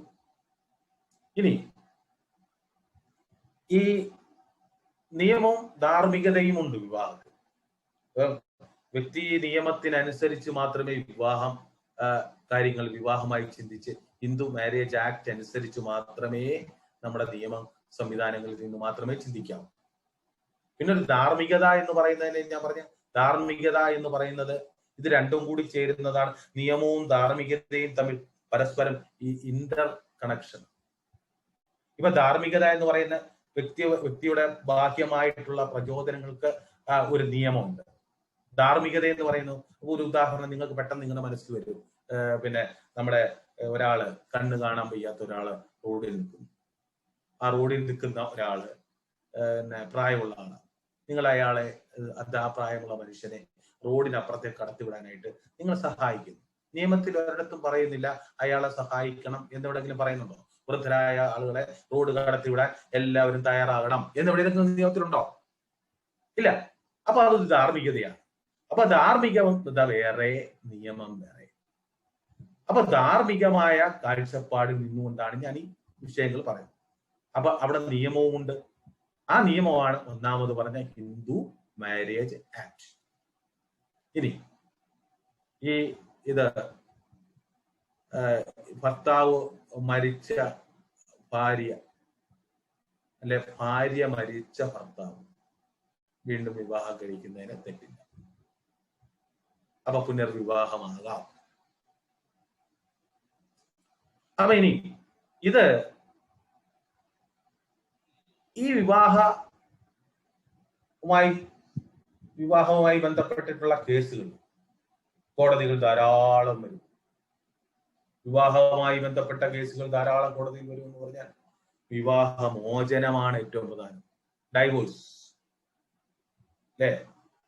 വിവാഹമോചനം എന്ന് പറയുന്നത് വിവാഹവുമായി ബന്ധപ്പെട്ട കോടതിയിൽ ഇന്നും നമ്മളുടെ മനസ്സിനെ മുറിവേൽക്കുന്ന, നമ്മുടെ മനസ്സിനെ പിടിച്ചു കുലുക്കുന്നതാണ് ഡൈവോഴ്സ്, വിവാഹമോചനം. നമ്മുടെ വിവാഹമോചനം എന്ന് പറഞ്ഞാൽ നമ്മുടെ പ്രതീക്ഷയൊക്കെ കൊണ്ട് നമ്മുടെ കുട്ടിയെ വിവാഹം കഴിപ്പിക്കുന്നു. ആചാര മര്യാദയനുസരിച്ച് നമ്മളെ വിവാഹം കഴിപ്പിച്ചു കൊടുക്കുന്നു. എല്ലാവരെയും സാക്ഷിയാക്കി, കരക്കാരെയൊക്കെ സാക്ഷിയാക്കി വിവാഹം കഴിപ്പിച്ചു കൊടുക്കും. അപ്പോഴാണ് കോടതിയിൽ നിന്നൊരു നോട്ടീസ് കിട്ടുന്നു. കാരണം പെൺകുട്ടി കല്യാണം കഴിഞ്ഞു, 1 മാസം കഴിഞ്ഞു, വീട്ടിലോട്ടൊന്ന് പോയിട്ട് വരട്ടെന്ന് പറഞ്ഞു. വീട്ടിലോട്ട് പോകുന്നു. ഒരാഴ്ച, പിറ്റേ ദിവസം വരാമെന്ന് പറഞ്ഞാണ് പോകുന്നത്. പിന്നെ വരുന്നില്ല. 2 ആഴ്ചയാകുന്നു, മാസങ്ങളാകുന്നു, അനവധി മാസങ്ങളാകുന്നു. പിന്നെ വരുന്നത് രാവിലെ പോസ്റ്റ്മാൻ എടുക്കുക രജിസ്റ്റേർഡ് ലെറ്ററുമായിട്ടാണ്, വക്കീൽ നോട്ടീസ്, രജിസ്റ്റേർഡ് കത്ത്. അപ്പോഴാണ് ഇങ്ങനൊരു കേസ് ഒപ്പിച്ചിരിക്കുന്ന വിവരം വീട്ടുകാര് അറിയുന്നു. സ്വാഭാവികമായിട്ടും ജന്മം കൊടുത്ത പിതാവും ജന്മം നൽകിയ മാതാവും അല്പം ദുഃഖത്തോടുകൂടി ഈ കത്ത് പൊട്ടിച്ചു വായിക്കും. അപ്പൊ അതിലെഴുതിയിരിക്കുന്ന വാചകം ഒരു വക്കീൽ അയച്ച വക്കീൽ നോട്ടീസ് ആയിരിക്കും. ആദ്യം നിങ്ങളുടെ മകൻ ഇത്ര ദിവസം ഞങ്ങളെ വിവാഹം കഴിച്ചു. ഇത് എന്റെ കക്ഷി എന്നാണ് പറയുന്നത്. അതാണ് വക്കീൽ നോട്ടീസിൽ പറയുന്നത്. അപ്പൊ അത് ഇന്ന കാര്യങ്ങൾ ഒന്നൊന്നായിട്ട് അക്കൗട്ട് ചെയ്തു.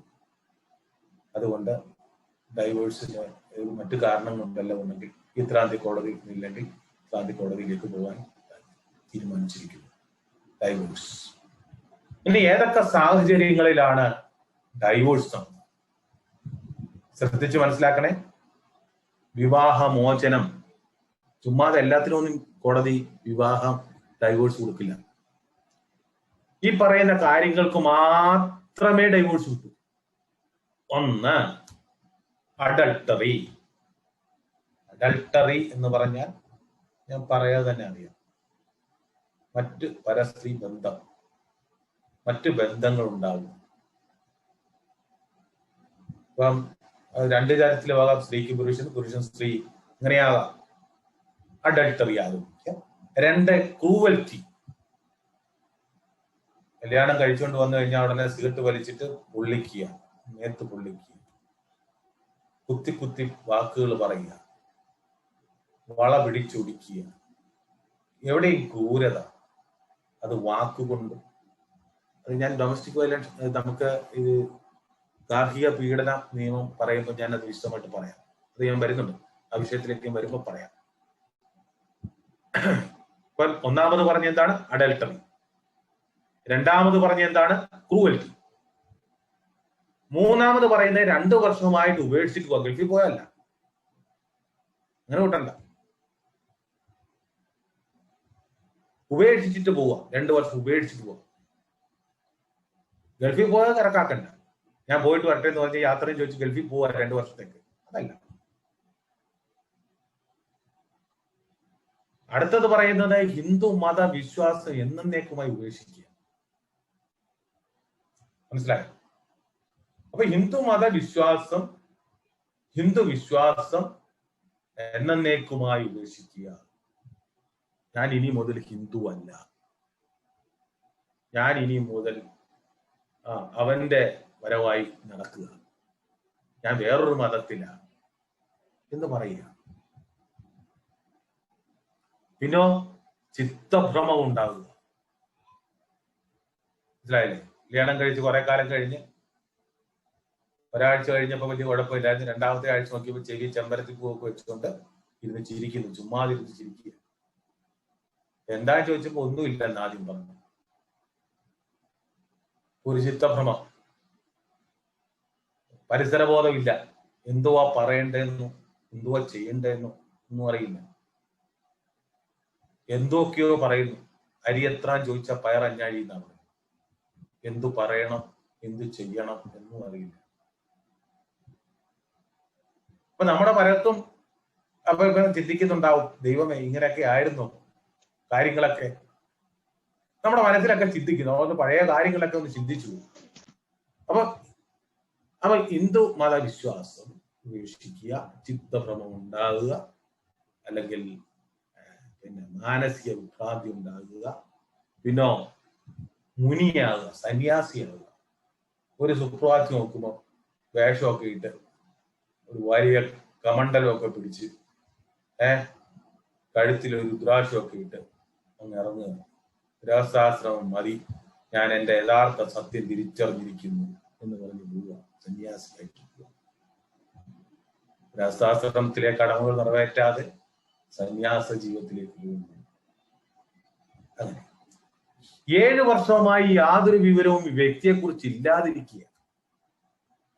നോക്കൂ, 7 വർഷമായി ഈ വ്യക്തിയെക്കുറിച്ച് യാതൊന്നും അറിയില്ല എന്ന് പറഞ്ഞാൽ അതിന്റെ അർത്ഥം 7 വർഷമായിട്ട് ഈ വ്യക്തിക്ക് എവിടെയാണെന്നോ ഒന്നും അറിയില്ല.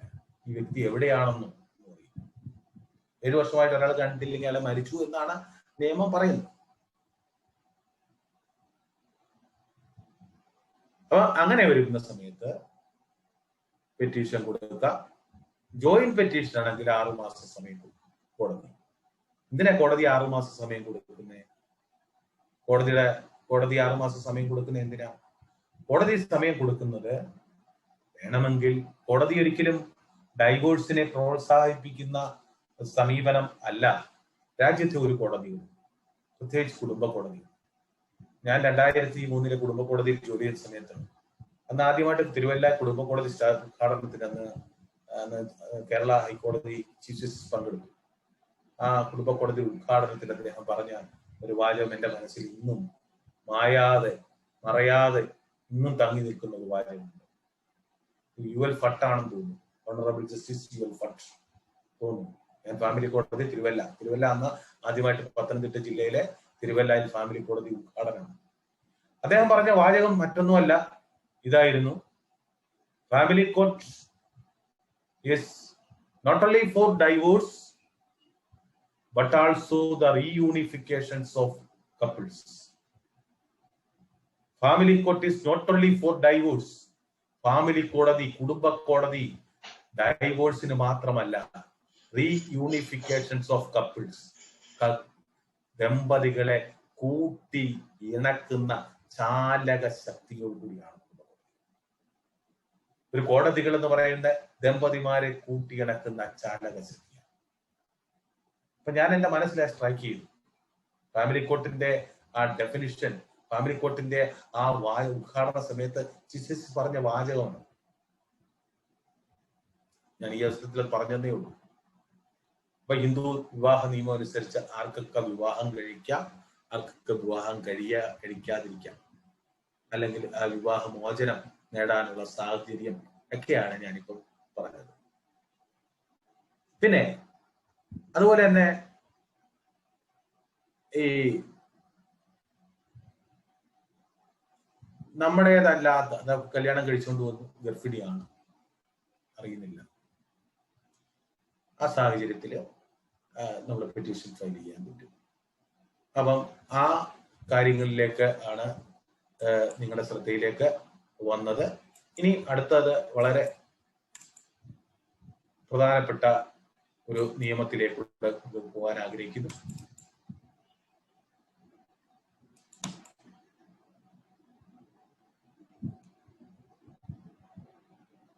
കേൾക്കാവോ? നിങ്ങൾക്ക് പറയുന്നേ ആരെങ്കിലും ഒന്ന് റെസ്പോൺസ് ചെയ്യൂ. കേൾക്കാമോ? കേൾക്കാം. അടുത്ത ആക്ട് പറയുമ്പോ എപ്പോഴും നിങ്ങളെ മനസ്സിൽ കുറിച്ചിടണം. അതായത് സഹോദരിമാരുള്ള സഹോദരൻ, പെൺമക്കളുള്ള. അയ്യോ, ഇല്ലേ? കേൾക്കുന്നില്ലേ? എല്ലാവർക്കും കേൾക്കുന്നുണ്ട്. ഞങ്ങൾക്ക് കേൾക്കുന്നുണ്ട്. കേൾക്കുന്നുണ്ടോ സുധീഷ്? ഈ മറ്റുള്ളവരൊന്ന് മ്യൂട്ട് ചെയ്യാൻ പറയും. അല്ലെങ്കിൽ അവിടെ തന്നെ ചെയ്യാമല്ലോ. അവിടെ തന്നെ. അടുത്ത ആക്ട് എല്ലാവരും ശ്രദ്ധിച്ച് കേൾക്കണേ. നിങ്ങൾക്ക് എപ്പോഴും മനസ്സിലാക്കേണ്ട ഒരു ആക്ടാണ്. നിങ്ങൾക്ക് കോടതിയെ സമീപിക്കേണ്ട ഒരു പ്രധാനപ്പെട്ട നിയമം പാസ്സാക്കിയിട്ട നിയമത്തിന്റെ പേര് കേട്ടോ, protection of woman from domestic violation act. അതായത് ഗാർഹിക പീഡന നിരോധന നിയമം. ആ വാക്കിന്റെ അർത്ഥം മനസ്സിലായല്ലോ? വാക്കിൽ തന്നെയുണ്ട്, ഗാർഹിക പീഡന നിരോധന നിയമം. അപ്പൊ രണ്ട് വാക്കുണ്ട് അതിനകത്ത്, ഗാർഹികം പ്ലസ് പീഡനം പ്ലസ് നിരോധന നിയമം. ഇത് 2005 ഇത് പാർലമെന്റ് പാസ്സാക്കിയത്. 2006 ഒക്ടോബർ മുതൽ പ്രാബല്യത്തിൽ വന്നു. നമ്മുടെ തൊട്ടടുത്തുള്ള മജിസ്ട്രേറ്റ് കോടതിയിൽ ഏറ്റവും കൂടുതൽ കാലം, ഏറ്റവും കൂടുതൽ ആവശ്യമുള്ള, ഏറ്റവും കൂടുതൽ നമ്മൾ ഈ വിവാഹവുമായി ബന്ധപ്പെട്ട കേസുകൾ ഫയൽ ചെയ്യുമ്പോൾ നമ്മൾ അറിഞ്ഞിരിക്കേണ്ട, പ്രത്യേകിച്ച് ബാംഗ്ലൂരെ നമ്മളെ സഹോദരങ്ങൾ അറിഞ്ഞിരിക്കേണ്ട നിയമത്തിന്റെ പേരാണ് ഗാർഹിക പീഡന നിരോധന നിയമം. പേര് മറക്കരുത്, protection of woman from domestic violence. അപ്പൊ ഒരു വീട്ടിൽ താമസിക്കുന്ന, ഞാൻ ശ്രദ്ധിച്ചു കേട്ടണം, നിയമത്തിൽ പറയുന്നത് ഇംഗ്ലീഷ് വായിക്കാൻ പോയാൽ ഒരുപാടുണ്ട്, ഞാനത് വായിക്കുന്നില്ല. അത് വായിക്കാതെ തന്നെ എന്റെ മലയാളം കേട്ടണം. ഒരു വീട്ടിൽ താമസിക്കുന്ന രക്തബന്ധത്തിൽപ്പെട്ടതോ വിവാഹബന്ധത്തിൽപ്പെട്ടതോ ആയ ഒരു സ്ത്രീക്ക് ആ ഗ്രഹത്തിലെ പ്രായപൂർത്തിയായ ഏതെങ്കിലും ഒരു പുരുഷനിൽ നിന്നും നേരിടുന്ന പീഡനം, അത്രേ ഉള്ളൂ.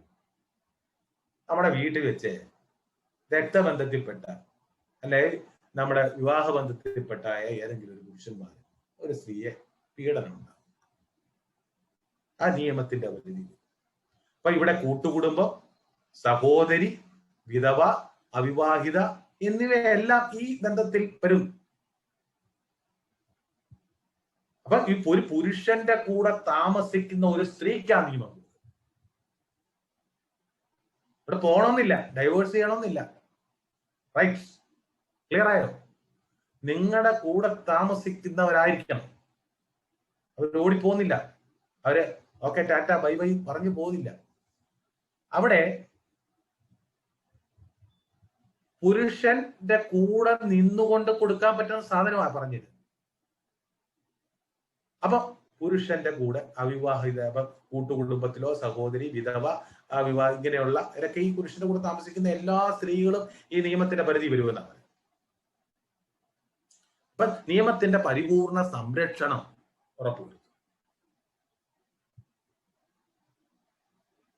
അപ്പം ഗാർഹിക പീഡനം എന്ന് പറയുമ്പോൾ പ്രധാനമായിട്ടും നമ്മളെ അടിക്കുക മാത്രമല്ല, ഗാർഹിക പീഡനം പ്രധാനമായിട്ടും സെക്ഷൽ അബ്യൂസ്, എക്കണോമിക്കൽ അബ്യൂസ്, പിന്നെ ഫിസിക്കൽ അബ്യൂസ്, പിന്നെ നമ്മുടെ വൈകാരികമായ 4 കാര്യം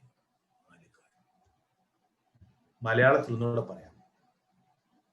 അതായത് ഗാർഹിക പീഡനം എന്ന് പറയുന്ന വാക്കിന്റെ അർത്ഥം ഈ ശരിക്കും പറഞ്ഞാൽ ഈ വൈകാരികമായ അല്ലെങ്കിൽ സാമ്പത്തികമായ ആക്ഷേപിക്കുക. നീ ഒന്നിനെയും കൊള്ളരുതാത്തവളാന്ന് പറയാം. ഉദാഹരണം മനസ്സിലായി? നീ മന്ദബുദ്ധിയാന്ന് പറയുക. മനസ്സിലായില്ലേ? ഒരു സ്ത്രീയുടെ മുഖത്ത് നോക്കി ഭാര്യയോട് പറയാ, നിന്നെ എന്തിനു കൊള്ളാം, നിന്റെ കൂട്ടൊരു മന്ദബുദ്ധി ലോകത്തിലില്ല പറയാ. അതൊരു പീഡനമാണ്. അപ്പൊ ശരിക്കും പറഞ്ഞ വാക്കുകൾ കൊണ്ട് അപമാനം വരിക, പിന്നോ പറയാ, രാവിലെ പറയാ നീ വീട്ടിൽ പോയി കിട്ടാനുള്ള ബാക്കിയും കൂടെ കൊണ്ടുപോകും. സ്ത്രീധനം ബാക്കി കൊണ്ടുവന്നിട്ട് ഇവിടെ കയറിയാൽ മതി. അരി വെക്കണോ, ബാക്കി കൊണ്ടുപോവാ, അല്ലേ? സ്ത്രീധനം കൊണ്ടുവരിക. പിന്നെ അപകീർത്തിപ്പെടുത്തുക, മറ്റ് പലരെയും ചേർത്ത് പലതും പറയുക. ശ്രദ്ധിക്കണേ, സീരിയൽ കാണുന്നുണ്ടല്ലോ, അമ്മ മനസ്സ്, പെൺമലയാളം, സുനന്ദിനി, സുവർണ, ഇതൊക്കെയാവുള്ള സീരിയലുകൾ. കുടുംബ വിളക്ക്, ആട്ട വിളക്ക്. ഇതിൽ ഒന്നില്ലെങ്കിൽ ചിലപ്പോ ചില സീരിയലിനകത്ത് അമ്മായി അമ്മ കുഴപ്പം, ചില സീരിയലിൽ മരുമോള് കുഴപ്പം, ചില സീരിയലിൽ വേലക്കാര് കുഴപ്പം. കഥ മാറുകയാണ്. ചില സീരിയലിലാണ് വേലക്കാരും അമ്മായിയും മരുമോളും ഒന്നും കുഴപ്പമല്ല, അത് അങ്ങേരാണ് കുഴപ്പം, കുടുംബനാഥൻ കുഴപ്പം.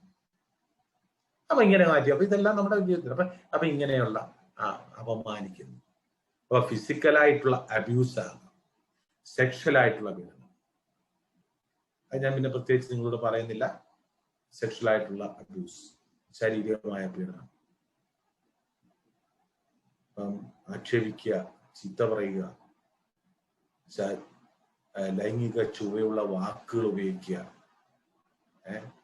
സാമ്പത്തികപരമായി തേച്ച് ഒട്ടിക്കുക എന്ന് പറയത്തില്ല മലയാളത്തിൽ, തേച്ചൊട്ടിക്കുക എന്നൊക്കെ പറയത്തില്ല. നീ ഒന്നിനും കൊള്ളരാത്തവണ്. അപ്പുറത്തെ പിന്നെ ഇവിടെ നോക്കിയ സൂസിയെ നോക്കിയ വന്നപ്പം 100 പവനും കൊണ്ട് വന്നതാ, ഇപ്പോഴും ഞാൻ അവിടെ അലമാരിക്കാത്തിരിക്കുന്നു. നീ എന്തോ കൊണ്ടായി ഇങ്ങോട്ട് വന്നേ? ആദ്യത്തെ ദിവസം ഒന്നും പറഞ്ഞില്ല, 1 മാസം കഴിഞ്ഞപ്പോഴും പറഞ്ഞില്ല, 2ാമത്തെ മാസം തൊട്ട് പറയാൻ തുടങ്ങി. അപ്പൊ ഇത് എത്ര ഒന്നും വേണ്ട കേൾക്കുക.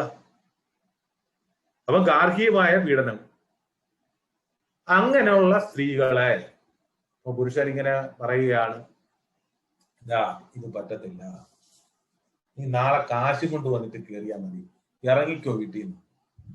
ആദ്യം തുണിയെടുത്ത് വെളിയിലോട്ട് ഒറ്റയേറ്, അതിനുശേഷം ബാഗ് എടുത്തെറിയുന്നു. അവിടെയാണ് ഈ നിയമത്തിന്റെ പ്രസക്തി.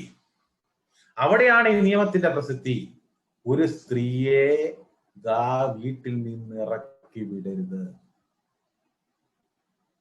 മനസ്സിലായോ? അപ്പം വഴിയിൽ നമ്മളെ ഇറക്കി വിടുക പാടില്ല. ആ നിയമം നമുക്ക് പ്രൊട്ടക്ഷൻ തരും. നോക്കൂ, പാർലമെന്റ് ഒരു നിയമം ഉണ്ടാക്കിയാൽ maximum welfare to the maximum number of people. അതാണല്ലോ ഒരു ലെജിസ്ലേഷന്റെ അൾട്ടിമേറ്റ് ഓബ്ജക്റ്റ് എന്ന് പറഞ്ഞാൽ. ഒരു നിയമം ഉണ്ടാക്കുന്നത് എന്തിനാ ഒരു നിയമം ഉണ്ടാക്കുന്നത്? ഒരു സമൂഹത്തിലെ മുഴുവൻ ആളുകൾക്കും എന്ത് പ്രാധാന്യം വേണം, മുഴുവൻ ആളുകൾക്കും വേണം എന്നുള്ള ചിന്താഗതി. അപ്പം ഇതിന് കോടതി അപ്പൊ എന്ത് ചെയ്തു? ഇറക്കി വിട്ടു. അപ്പൊ എ എന്ന് പറയുന്ന പുരുഷൻ ബി എന്ന് പറയുന്ന സ്ത്രീയെ വീട്ടിൽ നിന്ന് ഇറക്കി. ബി എന്ന് പറയുന്ന ആള് എയുടെ ഭാര്യയാണ്. ബി കല്യാണം കഴിച്ചുകൊണ്ട് വന്ന് എത്ര ഒന്നും കണ്ടാ കേൾക്കുന്നേ? പിറ്റേ ദിവസം രാവിലെ ഇറക്കിട്ട് പോയിട്ട് വന്നാൽ മതി, ഈ വീട്ടിൽ നാളെ പോലും നീന്റെ വീട്ടിൽ പോകും. ബി നേരെ വീട്ടിൽ നിന്ന് ഇറങ്ങി നേരെ ചെന്നൊരു വക്കീലിനെ കണ്ടു. വക്കീലിനെ കണ്ടിട്ട് കേസ് കൊടുക്കുന്നു.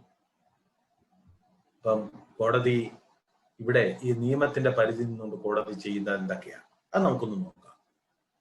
കോടതിക്ക് 23 ആ ആക്ടിലെ സെക്ഷൻ 23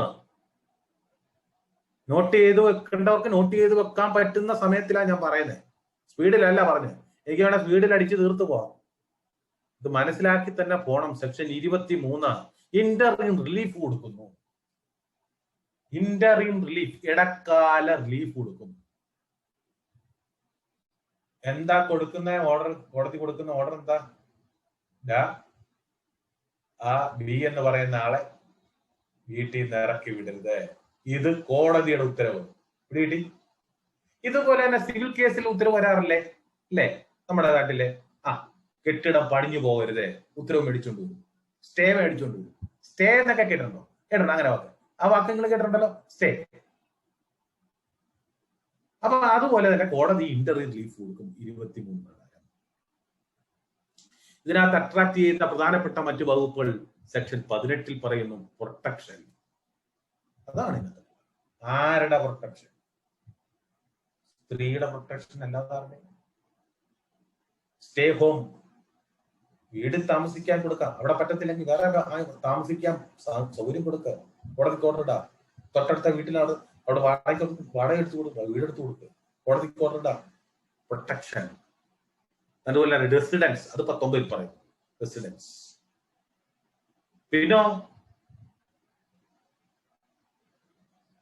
ഷെയർഡ് ഹൗസ്, അതാ ഞാൻ ഈ പറയുന്ന വാടകയ്ക്ക്, വീട് വാടകയ്ക്ക്, മറ്റ് ഇതൊക്കെ ഉണ്ടെങ്കിൽ വീട് വാടകയ്ക്ക് ഉണ്ടെങ്കിൽ വീട് കൊടുക്കാം. അപ്പം ഈ നിയമത്തിന്റെ പേര് ഒന്നുകൂടെ ഞാൻ പറയുന്നു. എന്താണ്? Protection of woman from domestic violation, ഗാർഹിക പീഡന നിരോധന നിയമം 2005. ഇത് നിലവിൽ വന്നത് ഒക്ടോബറിലാണ്.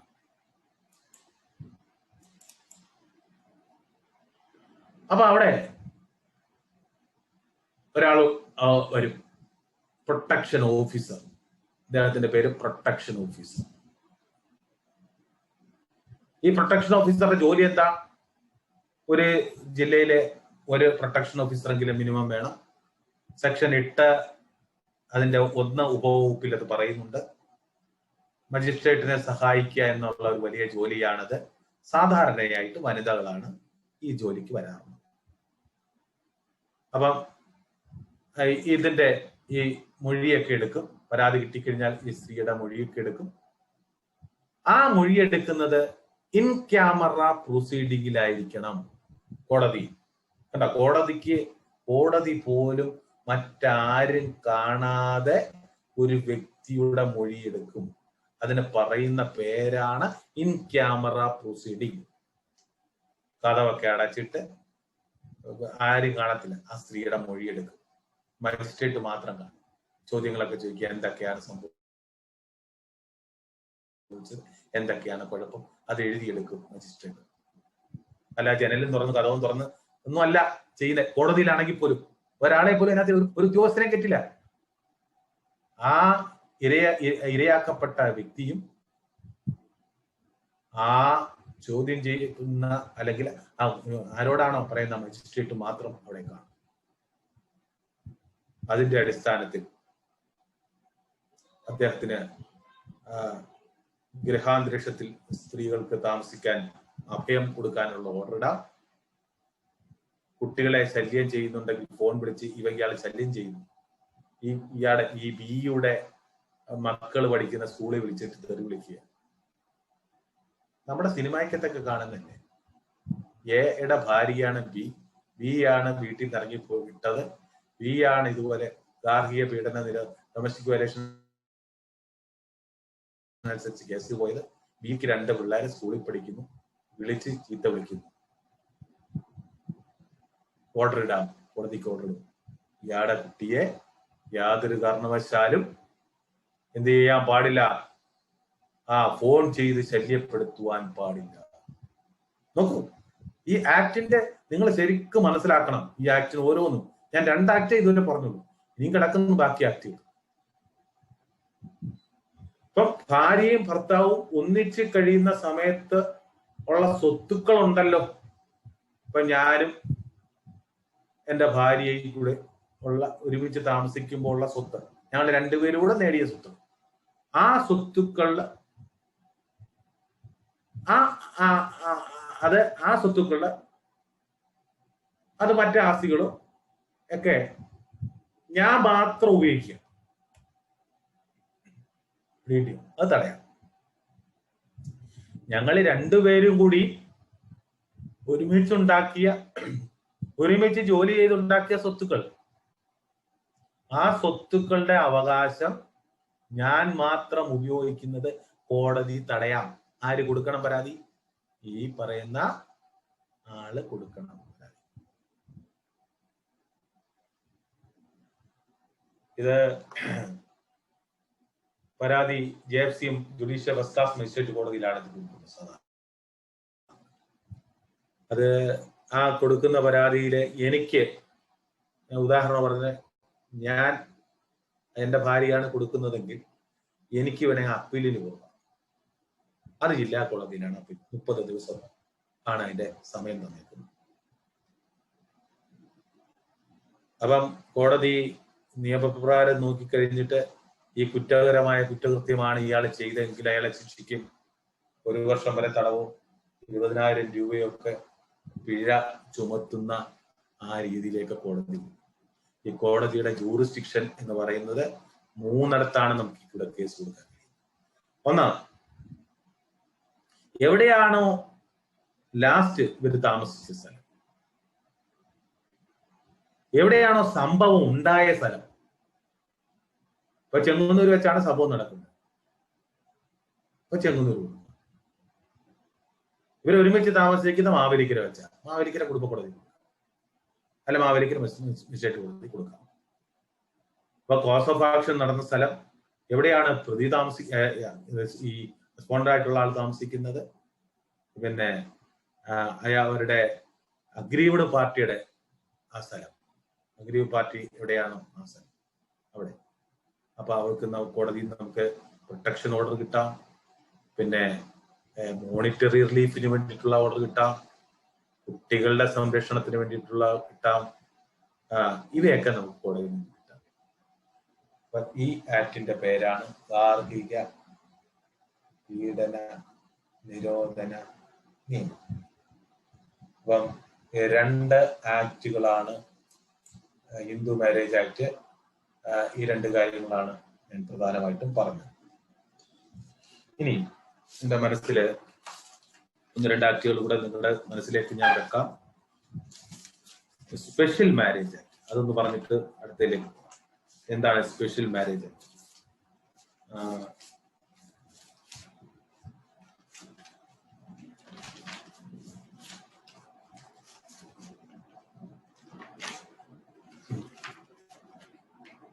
കേൾക്കുന്നുണ്ടോ? കേൾക്കുന്നുണ്ടോ? സുധീഷ് ജി കേൾക്കുന്നുണ്ടോ? കേൾക്കാമോ? ആരെങ്കിലും ഒരാൾ പറയും കേൾക്കുന്നുണ്ടോ? അപ്പം സ്പെഷ്യൽ മാരേജ് ആക്ട് ഇവിടുത്തെ നടൻ ശബരീഷാണ്. ഞാൻ ഈ നടൻ എന്നൊക്കെ പറയുന്നത് നിങ്ങൾക്ക് മനസ്സിൽ ഓർത്തിരിക്കാൻ വേണ്ടിയാണ്. സ്പെഷ്യൽ മാരേജ് ആക്ട് എന്ന് പറഞ്ഞാൽ ഞാൻ നേരത്തെ പറഞ്ഞ ഹിന്ദു മാരേജ് ആക്ട് ആണ്. ഹിന്ദു മതത്തിൽപ്പെട്ട ആൾക്കാരുടെ വിവാഹത്തിനെ സംബന്ധിച്ച. ഇനി അങ്ങനെയല്ല. അതുകൂടെ നിങ്ങൾക്ക് അറിഞ്ഞിരിക്കണ്ടേ? നിങ്ങൾക്ക് അറിഞ്ഞിരിക്കണം. മറ്റ് സമുദായത്തിലുള്ള ആളുകൾ തമ്മിൽ, ഹിന്ദു വേറൊരാളുണ്ട്, ഹിന്ദു മതത്തിൽ തന്നെയുള്ള വ്യത്യസ്ത ജാതികൾ തമ്മിലുള്ള വിവാഹം കഴിക്കുന്ന തെറ്റില്ല. മനസ്സിലാകും? ഇനി അഥവാ അതല്ല പറയാൻ വരുന്നത് special marriage act. Special marriage act 1954 വർഷം ഓർത്തോണം. ഹിന്ദു മാരേജ് ആക്ട് 1955 തുടങ്ങുന്നതിന്റെ തലേ വർഷം.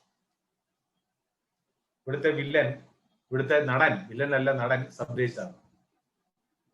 ഇപ്പൊ സബ് രജിസ്ട്രാറുടെ അടുക്കല് പെണ്ണും ചെറുക്കനും ഒരുങ്ങി രാവിലെ ചെല്ലും. എന്ത് ഞങ്ങളൊന്ന് കെട്ടിക്കോട്ടെ എന്ന് ചോദിച്ചുകൊണ്ടിരിക്കും. അങ്ങനെ അങ്ങോട്ട് എന്നാ ഉടനെ കെട്ടാനിരിക്കുകയല്ല, കെട്ടിക്കാനിരിക്കുന്ന ആളുമല്ല സബ് രജിസ്ട്രാർ. അപ്പൊ നോട്ടീസ്, അപ്പൊ 30 ദിവസത്തിന് മുമ്പ് നോട്ടീസ് കൊടുക്കണം. ശ്രദ്ധിച്ചോണേ, 30 ദിവസത്തിന് മുമ്പ് നോട്ടീസ് കൊടുക്കണം. എന്തിനാ 30 ദിവസത്തിന് മുമ്പ് നോട്ടീസ് കൊടുക്കുന്നത്? ആർക്കെങ്കിലും എന്തെങ്കിലും ആക്ഷേപം വല്ലതും ഉണ്ടെങ്കിൽ പറയാം. ആ നോട്ടീസ് സബ് രജിസ്ട്രാറിന്റെ ബോർഡിൽ, നോട്ടീസ് ബോർഡിൽ ഇടുകയും വേണം. നോട്ടീസ് ബോർഡിൽ പരസ്യപ്പെടുത്തണം. ഇന്നടത്ത് കുഞ്ഞിരാമനും ഇന്നടത്തെ കുഞ്ഞിരാമിയും കൂടെ തമ്മിലുള്ള വിവാഹം ഇന്ന ദിവസം നടക്കുന്നു എന്ന് മാലോകര് കാങ്കെ ഇടും.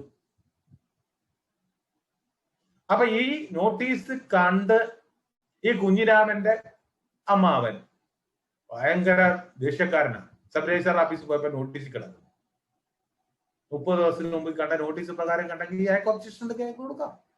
അങ്ങനെ 30 ദിവസം കാലതാമസം കൊടുക്കുന്നത്. അപ്പൊ രജിസ്റ്റർ ഓഫീസിൽ ചെല്ലും. രജിസ്റ്റർ ഓഫീസിൽ ചെല്ലുമ്പോൾ, സബ് രജിസ്ട്രാർ ഓഫീസിൽ ചെല്ലുമ്പോൾ 3 പേരെ കൂടെ കൊണ്ട് 3 സാക്ഷികൾ സഹായത്തോടുകൂടി വിവാഹം നടക്കും. അവിടെ വെച്ച് സബ് രജിസ്ട്രാർ സർട്ടിഫിക്കറ്റ് കൊടുക്കും. പിന്നെ വേറൊരു ജില്ലയിലാണ് വിവാഹം നടക്കുന്നതെങ്കിൽ ആ ജില്ലയിലേക്ക്, ആ ജില്ലാ സബ് രജിസ്ട്രാർക്ക് നോട്ടീസ്. അപ്പം എന്നിട്ട് അതിന്റെ ഒരു കോപ്പി ഇവിടെ പതിക്കും. അത്രയും കൂടെ ഓർത്തോണം. പക്ഷെ ഇവിടെയുണ്ട് ചില കണ്ടീഷൻസ്. ഈ വിവാഹത്തിന് കൊണ്ട് ചില കണ്ടീഷൻസ്. ആ വിവാഹ സമയത്ത് വേറൊരു ഭാര്യ ഉണ്ടാകാൻ പാടില്ല എന്നുണ്ട്. അല്ലെ വേറൊരു ഭർത്താവ് ഉണ്ടാകാൻ പാടില്ല എന്നുണ്ട്. ഭാര്യയ്ക്ക് ഭർത്താവ്, ഭർത്താവിന് ഭാര്യ ഉണ്ടാകാൻ പാടില്ല. മനോരോഗിയാകാൻ പാടില്ല. മനസ്സിലായില്ലേ? നേരത്തെ പറഞ്ഞ ചെവി ചെമ്പരത്തി പൂമ്പ് വെച്ച പാർട്ടിയാകാൻ പാടില്ല. ചിത്തഭ്രമം ഉണ്ടാകാൻ പാടില്ല. മനസ്സിലായില്ലേ? ഇവിടെ 21 വയസ്സും 18 വയസ്സും തന്നെയാണ്.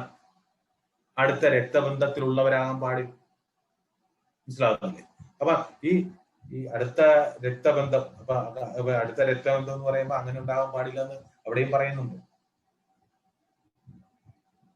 ഇതൊക്കെയാണ് സബ് രജിസ്ട്രാർ ഓഫീസിന്റെ സ്പെഷ്യൽ മാരേജ് ആക്ടുമായി ബന്ധപ്പെട്ട കാര്യങ്ങൾ പറയുന്നത്. അങ്ങനെ വരുന്ന സ്പെഷ്യൽ മാരേജ് ആക്ട് അനുസരിച്ചും രജിസ്റ്റർ ചെയ്യാമല്ലോ. ഹിന്ദു മാരേജ് ആക്ട് അനുസരിച്ച് തന്നെ ഹിന്ദുക്കൾക്ക് രജിസ്റ്റർ ചെയ്യണമെന്ന് നിർബന്ധമൊന്നുമില്ലല്ലോ. സ്പെഷ്യൽ മാരേജ് ആക്ട് അനുസരിച്ച് രജിസ്റ്റർ ചെയ്യാമല്ലോ. ഇപ്പൊ ഞാൻ ഇഷ്ടപ്പെട്ട ഒരു സ്ത്രീയെ ഒന്നും പോകുന്നില്ല, ഇഷ്ടമുള്ളതിന് വിവാഹം കഴിക്കാൻ വേണ്ടി സബ് രജിസ്ട്രാർ ഓഫീസിൽ വിളിച്ചുകൊണ്ട് പോയി രജിസ്റ്റർ ചെയ്യുന്നു. തെറ്റെന്തേ? ഹിന്ദു മാരേജ് ആക്ട് അനുസരിച്ച് വിവാഹം കഴിക്കണമെങ്കിൽ ഇന്ന കാര്യങ്ങളെ പറ്റത്തുള്ളൂ എന്ന് ഹിന്ദു മാരേജ് ആക്ടിൽ പറയുന്നുണ്ട്. ഇനി മറ്റ് വിവാഹം, മറ്റ് വേറെ നടക്കുന്ന വിവാഹങ്ങൾ രജിസ്റ്റർ ചെയ്യാം. പക്ഷെ അവിടെ 21 വയസ്സ്, ബാക്കി കണ്ടീഷൻസ് എല്ലാം ഇതൊക്കെ തന്നെയാണ് ഉള്ളത്. അതാണ് സ്പെഷ്യൽ മാരേജ് ആക്ടിനെ പറ്റി നിങ്ങളുടെ ഓർമ്മയിലേക്ക് കൊണ്ടുവരാനുള്ള പ്രധാനപ്പെട്ട ഒരു കാര്യം. പിന്നെ അടുത്തത്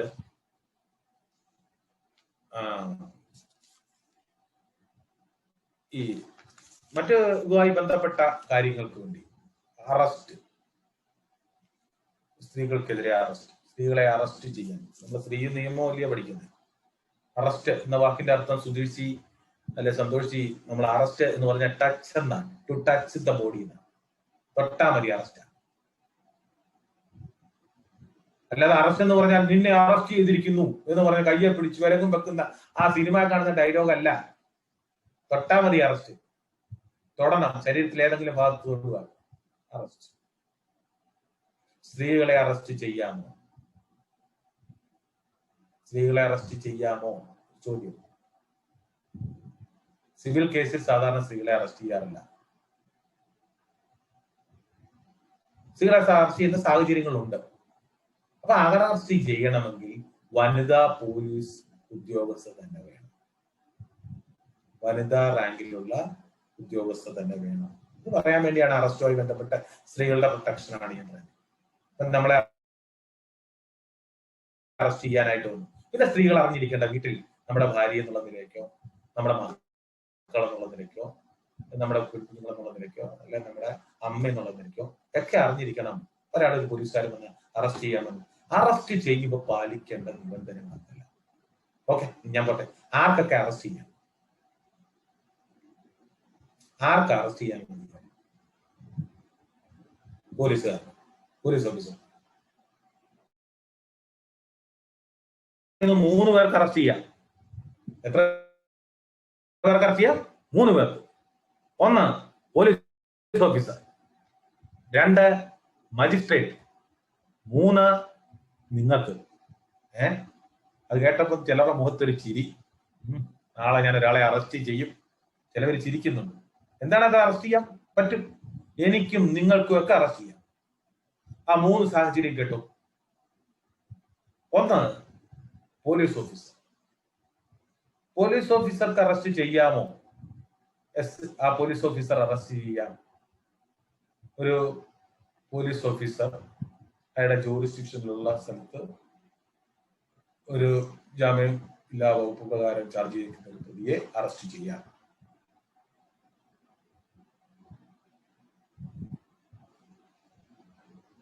മനസ്സിലായോ? ഇനി ഒരു മജിസ്ട്രേറ്റിനെ അറസ്റ്റ് ചെയ്യാമോ? ചെയ്യാം. പക്ഷേ മജിസ്ട്രേറ്റിന് എവിടെയാണ് അറസ്റ്റ് ചെയ്യാൻ പറ്റുന്നത്? അദ്ദേഹത്തിന്റെ ജൂറിസ്ഡിക്ഷനിലുള്ള സ്ഥലത്ത് വെച്ചൊരാളെ അറസ്റ്റ് ചെയ്യാം. എങ്ങനെ അറസ്റ്റ് ചെയ്യാം?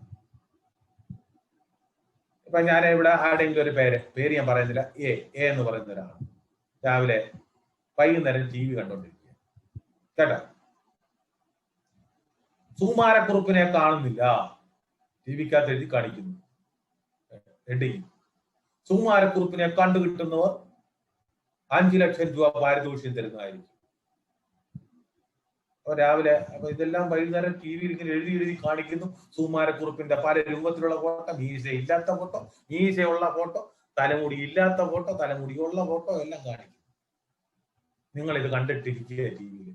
രാവിലെ എഴുന്നേറ്റ് പല്ല് തേക്കാനായിട്ട് നമ്മുടെ ബാത്റൂമിന്റെ അവിടെ ഇങ്ങനെ പല്ല് തേച്ചോണ്ടിരിക്കുമ്പോൾ അപ്പുറത്തൂടെ ഒരാൾ കാൽ പെരുമാറ്റം, ആ ഇടവഴി കൂടെ ഇങ്ങനെ ഒരാൾ പോകുന്നു. നോക്കിയപ്പോ ഇന്നലെ കണ്ട അതേ രൂപം, അതേ മുഖം, അതേ തലമുടി, അതേ മീശ, ഒരാൾ പാത്തു പോകുന്നു. നിങ്ങൾക്ക് അറസ്റ്റ് ചെയ്യാം. അതാണ് നിങ്ങൾക്ക് അറസ്റ്റ് ചെയ്യാവുന്നത്. പ്രൊക്ലെയിംഡ് ഒഫൻഡർ, ഒരു പിടികിട്ട പുള്ളിയാണ് നിങ്ങൾ കാണുന്നതെങ്കിൽ നിങ്ങൾക്ക് അയാളെ, അവളെ, അയാളെ അല്ലെങ്കിൽ അവരെ അറസ്റ്റ് ചെയ്യാം. മനസ്സിലായോ? പിടികിട്ടിയോ? പ്രൊക്ലെയിംഡ് ഒഫൻഡർ, പിടികിട്ടാ. പിന്നെ ഊരിപ്പിടിച്ച ഒരു വാളുമായിട്ട് ഒരാൾ വരിക, വെട്ടാനിട്ട് ഓടിക്കുക. ഒരുത്തനെ ഓടി ഓടി ഓടി ഓടി വന്നപ്പോ നിങ്ങൾ അന്നേരം വീണ്ടും ഈ സ്ഥാനത്ത് തന്നെ നിൽക്കുക. നിങ്ങൾക്ക് അയാളെ പിടിക്കാം. അയാളെ ദൂരം മാറിയിട്ട് പിടിച്ചോണം. അല്ലെങ്കിൽ പക്ഷെ ഞാൻ പറഞ്ഞത് ഒരു ഒരു ഒരു ഒഫൻസ് നടത്തിയിട്ട് വരുന്നു, അതായത് ഒരു നോൺ വൈലബിൾ ഒഫൻസ് നടത്തിയിട്ട് വരുന്ന ഒരു പ്രതിയെ നിങ്ങൾക്ക് അറസ്റ്റ് ചെയ്യാം.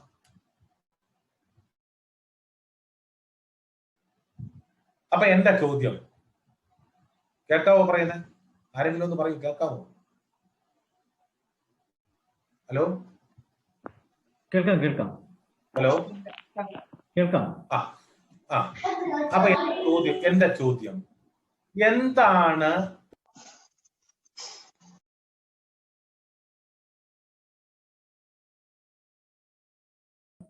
ഉദയകുമാർജി മ്യൂട്ടായി, ഒന്ന് അൺമ്യൂട്ട് ചെയ്യൂ.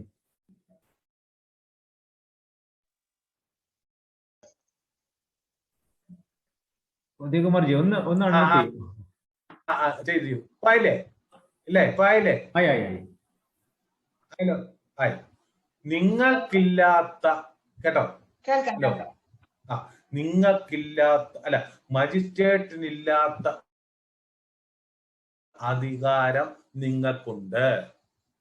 അടിവരയിട്ട് ഒന്നുകൂടെ പറയുന്നു, ഞാൻ എന്താ പറഞ്ഞത്? മജിസ്ട്രേറ്റിനില്ലാത്ത ഒരു അധികാരം നിങ്ങൾക്കുണ്ട്. നിങ്ങൾക്ക് ആരെ വേണമെങ്കിലും എവിടെ വെച്ച് വേണേലും അറസ്റ്റ് ചെയ്യാം.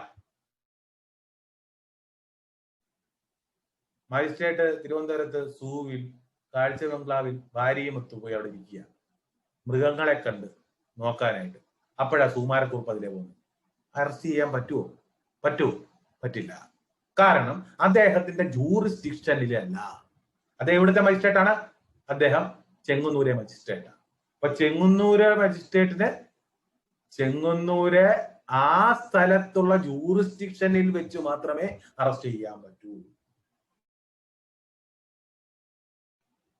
പക്ഷേ ഈ പറയുന്ന ഇതിനകത്തിരിക്കുന്ന നിങ്ങൾ ഓരോരുത്തർക്കും എവിടെ വെച്ച് വേണമെങ്കിലും ആരെയും അറസ്റ്റ് ചെയ്യാം എന്ന് പറഞ്ഞ് നാളെ പോയി അറസ്റ്റ് ചെയ്യാനിരിക്കല്ലേ.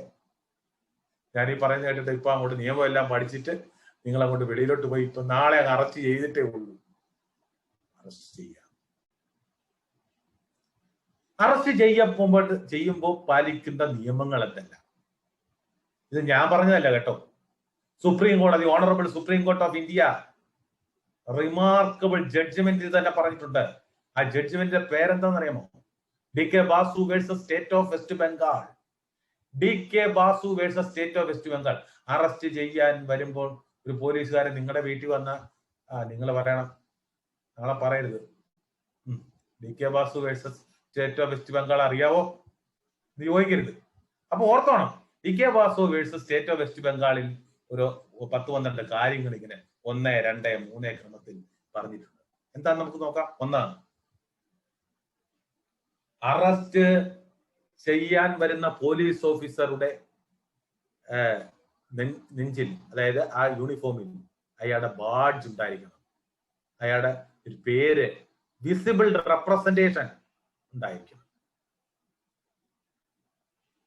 അപ്പം മോഹൻദാസ് SI ഓഫ് പോലീസ്, കേൾക്കാവല്ലോ പറയുന്നത്?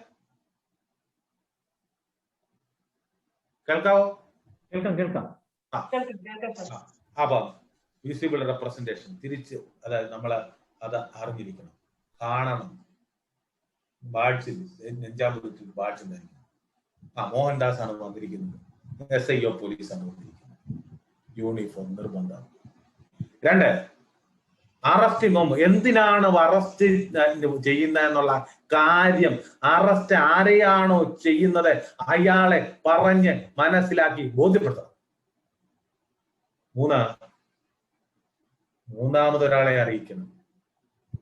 മൂന്നാമതൊരാളെ വിറ്റ്നസ് ആയിട്ട് അറിയിക്കണം.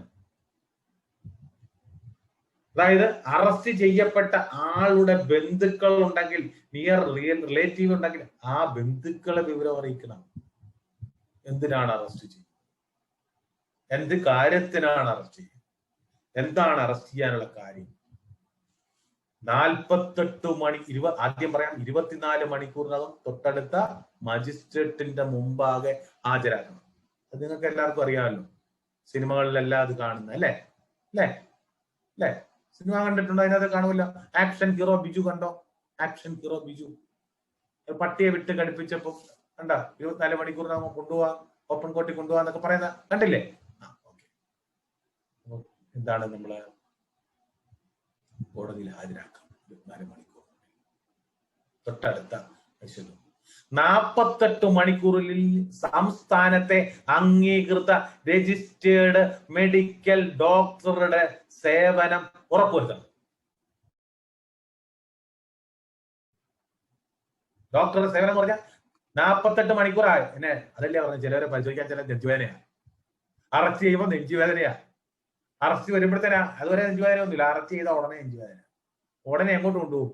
ഡോക്ടർ, അദ്ദേഹം സാക്ഷ്യപ്പെടുത്തണം, ഇയാൾക്ക് മിസ്റ്റർ കുമാരന് കുഴപ്പമൊന്നുമില്ല, അദ്ദേഹത്തിന്റെ നെഞ്ചൊക്കെ അതുപോലെ തന്നെ ഇരിപ്പുണ്ട് എന്ന് സാക്ഷ്യപ്പെടുത്തണം. അറസ്റ്റ് ചെയ്യുന്ന ഒരാൾക്ക് ലീഗൽ അഡ്വൈസറെ വെക്കാനുള്ള, അറസ്റ്റ് ചെയ്ത ആൾക്ക് ലീഗൽ അഡ്വൈസറെ വെക്കാനുള്ള അവകാശം. ലീഗൽ അഡ്വൈസറെ വെക്കാൻ കാശില്ലെങ്കിലോ സൗജന്യ നിയമസഹായം കൊടുക്കണം. കൺട്രോൾ റൂം, പോലീസ് കൺട്രോൾ റൂമിൽ അതുപോലെ തന്നെ നിയമസഹായ സേവന അതോറിറ്റി മുമ്പാകെ ബോധ്യപ്പെടുത്തിക്കൊണ്ട് സൗജന്യ നിയമസഹായ സേവനം കൊടുക്കണം. വരുമാനമില്ലാത്ത ആളാ, വക്കീലിനെ വെക്കാൻ കാശില്ല, കൊടുക്കണം. പിന്നോ 24 മണിക്കൂറിനുള്ളിൽ മജിസ്ട്രേറ്റിന് മുമ്പാകെ ഹാജരാക്കണം. അപ്പൊ ബന്ധുക്കളെ അറിയിക്കണം, വക്കീലിനെ വെക്കണം, ഡോക്ടറെ കാണിക്കണം. പിന്നെ ഇതിലൊക്കെ സൂര്യോദയത്തിന് ശേഷവും സൂര്യാസ്തമയത്തിന് മുമ്പും ആണ് അറസ്റ്റ് ചെയ്യുക.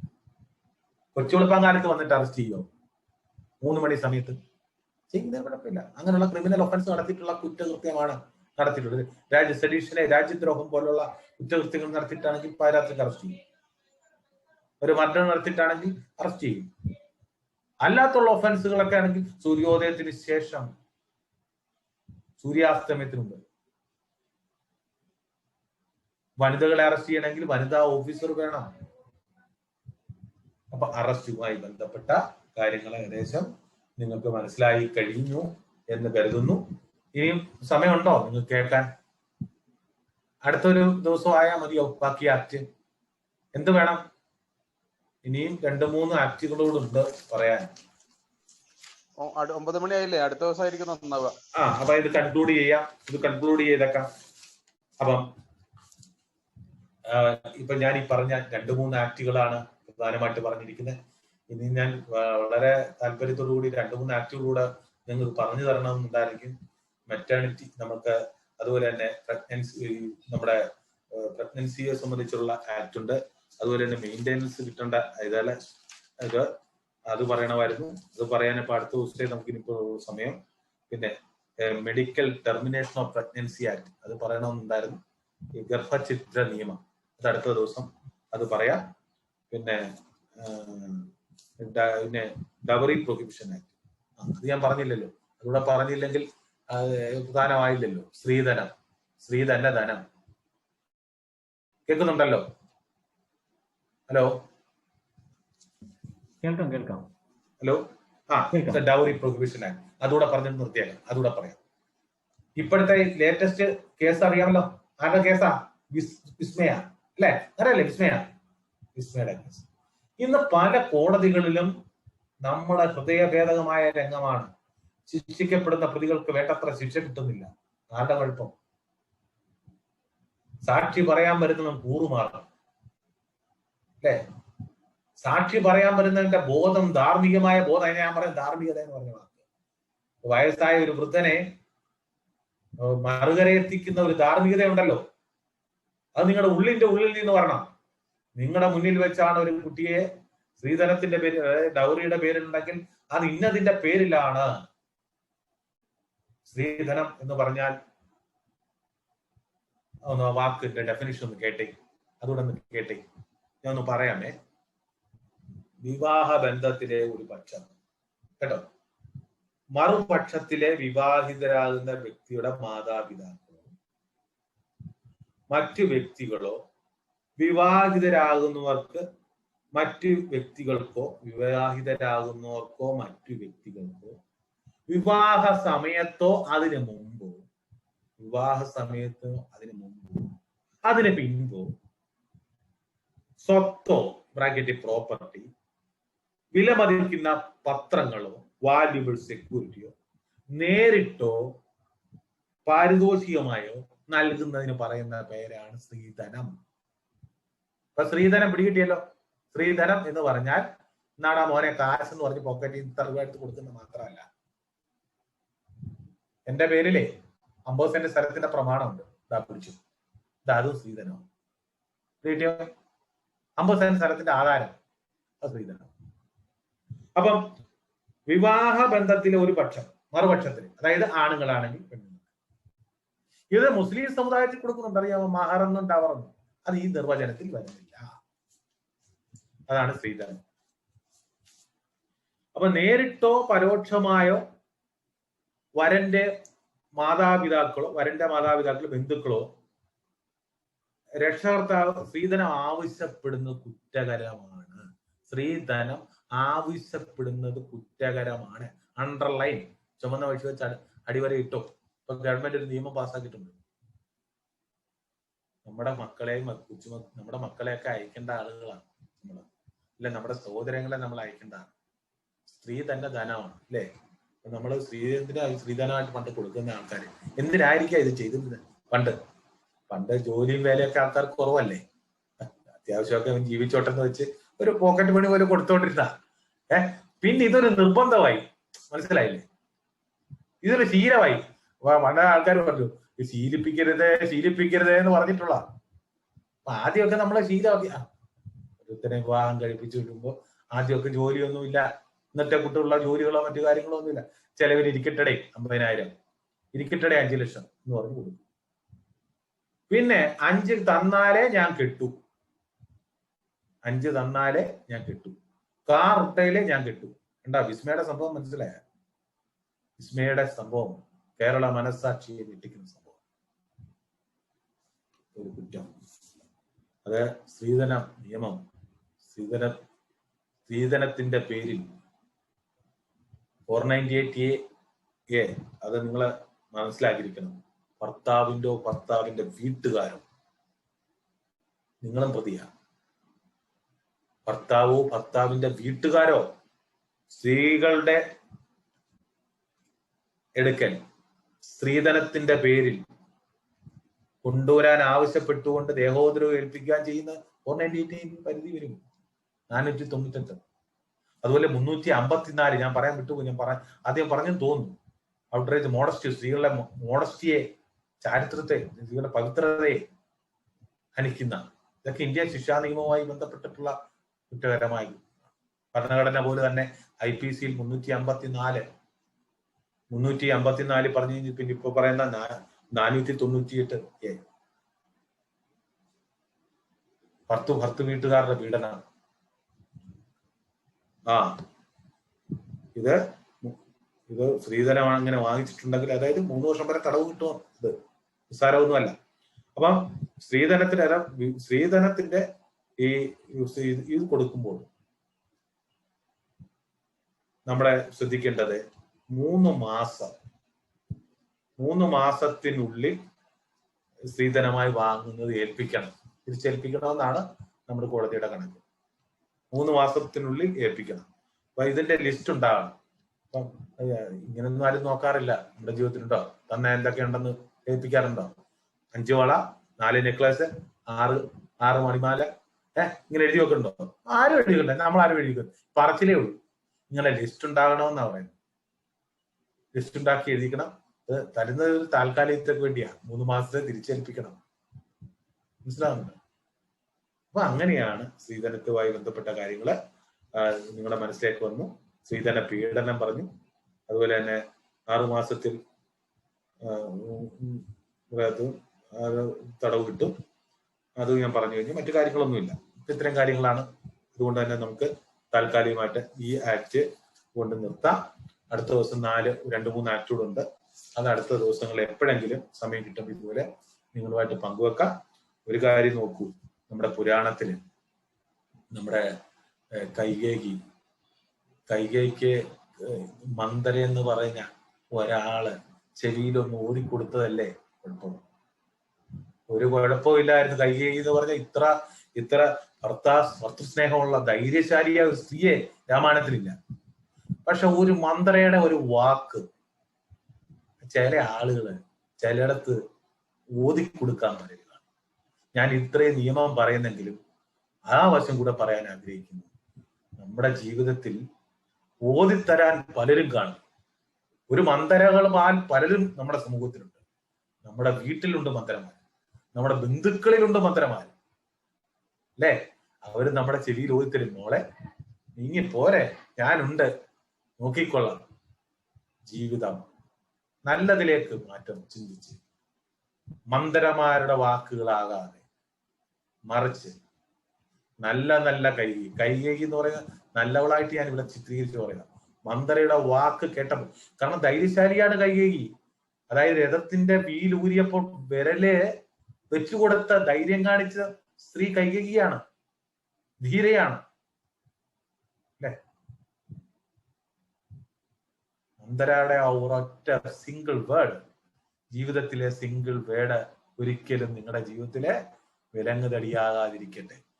ഞാൻ ഒന്നുകൂടെ ജഡ്ജി പറഞ്ഞ വാക്ക് നിങ്ങളുടെ മനസ്സിൽ ഒന്നുകൂടെ പറയുന്നു.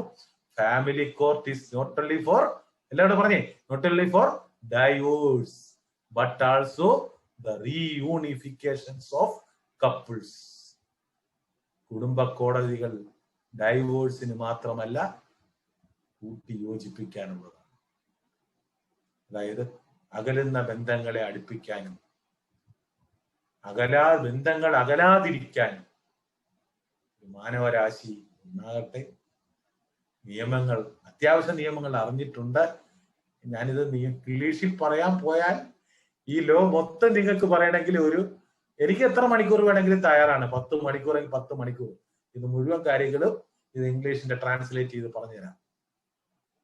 പക്ഷെ അത് നിങ്ങൾക്ക് കുറഞ്ഞ സമയത്തിൽ 1 മണിക്കൂർ അല്ല 1.5 മണിക്കൂർ കൊണ്ട് നിങ്ങൾക്ക് എന്തെങ്കിലും ഒന്ന് മനസ്സിലായാൽ ധന്യമായി. എല്ലാവർക്കും ഓണാശംസകൾ. എന്നെ ക്ഷണിച്ച ഇതിന് നിങ്ങളോട് സംബന്ധിക്കാൻ ക്ഷണിച്ച സന്തോഷിയെ എനിക്കൊരിക്കലും മറക്കാൻ കഴിയില്ല. സുധീഷ്ജിയെ മറക്കാൻ കഴിയില്ല. സന്തോഷിയെ എനിക്ക് പ്രത്യേകം ഒരായിരം നന്ദി. കാരണം ഇങ്ങനെ മണ്ണാറശാലയിൽ ഹരിപ്പാട്ട് മണ്ണാറശാലയിൽ കിടക്കുന്ന ഞാൻ അങ്ങ് ബാംഗ്ലൂരിലെ നിങ്ങളെ ഒക്കെ മനസ്സിൽ എന്തെങ്കിലും ആരെങ്കിലും ഒക്കെ ഒരു ഉദയകുമാർ എന്നുള്ള ഒരു പേരുകാരൻ നിങ്ങളുടെ മനസ്സിൽ വന്നിട്ടുണ്ടെങ്കിൽ ധന്യമായി. വേലായുധ സ്വാമിയുടെ നാമധേയത്തിൽ രാമദേവനാണ്, ഹരിപ്പാട്ടുകാരുടെ ഗ്രാമദേവനാണ് വേലായുധ സ്വാമി. വേലായുധ സ്വാമിയെ സ്മരിക്കുന്നു. സ്കന്ധായ കോമളാംഗായ സച്ചിദാനന്ദമൂർത്തിയെ മമ ദുഃഖവിനാശായ ഷൺമുഖായ നമോ നമ. ഷടാനനം കുങ്കുമ രക്തവർണം മഹാമതീം ദിവ്യമയൂരവാം രുദ്രസ്യ സൂനം സുരസൈന്യനാഥം മുഖം സദാഹം ശരണ്യം പ്രവൃത്തി. ഓം ശ്രീ വല്യവരാ ഗുരുവ. എല്ലാവർക്കും ചോദ്യോത്തരങ്ങൾക്കായി ശ്രീമതി ഇന്ദു ശ്രീകാന്ത്, ജ്യോതി അനിൽകുമാർ എന്നിവരെ ക്ഷണിച്ചുകൊള്ളുന്നു.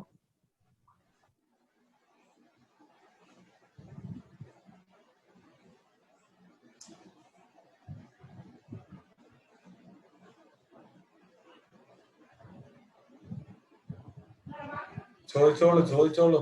എല്ലാവർക്കും നമസ്കാരം. സാറിനോട് ചെറിയൊരു ചോദ്യം. എന്താ വെച്ചാൽ സ്പെഷ്യൽ മാരേജ് ആക്ട് പ്രകാരം എന്ന് പറഞ്ഞല്ലോ, അത് 30 ദിവസത്തിനുള്ളിൽ അത് നോട്ടീസ് കാണിക്കണം എന്ന് പറഞ്ഞു. അപ്പൊ അത് ആ ഒരു ഇതിലുള്ള ഒരു പ്രത്യേക ഒരു ഇതില് മാത്രാണോ, അല്ല നമ്മളത് പൊതുവായ ഒരു വേദിയിൽ മാത്രാണോ, അല്ല പബ്ലിഷ് ചെയ്യുന്നത് എങ്ങനെയാ? പറയാം. ഇപ്പൊ സബ് രജിസ്ട്രാർ ഓഫീസിലെ ഇതിനകത്തെ സബ് രജിസ്ട്രാർ ഓഫീസിലെ ഓഫീസാണ് ഇവിടെ കാണിക്കുന്നത്. സിനിമ കർട്ടൻ തുടങ്ങുമ്പോൾ സബ് രജിസ്ട്രാർ. സ്പെഷ്യൽ മാരേജ് എന്ന സിനിമയ്ക്കകത്ത് കർട്ടൻ പോയി കഴിയുമ്പോൾ ആദ്യം കാണുന്ന സബ് രജിസ്ട്രാർ ഓഫീസ്. പക്ഷെ അവിടെ ഒരു 30 ദിവസത്തിനുള്ളിൽ ഇത് കൊടുക്കണം എന്ന് പറയാൻ കാരണം 30 ദിവസത്തിനുള്ളിൽ ഒരു ഗ്യാപ്പ് കൊടുക്കുന്നത് ആർക്കെങ്കിലും എനി പേഴ്സൺ അത് ആ ഓഫീസിൽ ഒരു നോട്ടീസ് ബോർഡേ അത് വിടണം. അവിടെയാണ് ആ നോട്ടീസ് ബോർഡ്, ആ സബ് രജിസ്ട്രാർ ഓഫീസിന്റെ നോട്ടീസ് ബോർഡ്. ഇനി ഭാര്യ ഭർത്താവ് തിരുവനന്തപുരം, ഭാര്യ കാസർഗോഡ് സബ് രജിസ്ട്രാർ ഓഫീസിലേക്ക് ഇതിന്റെ കോപ്പി അയച്ചു കൊടുക്കും. അത്രയും ഗ്യാപ്പ് വരണ്ടേ? അതിനാണ് 30 ദിവസം. റൈറ്റ്? ക്ലിയർ? മനസ്സിലായോ?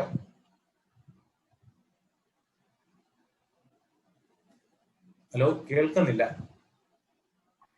വേറൊരാള് അത് കൂടുതൽ പേരിലെ അറിയാൻ പറ്റുമോ, അല്ല അതൊരു നിശ്ചിത ഒരു ഇങ്ങനെ വെക്കുന്നതേ ഉള്ളൂ.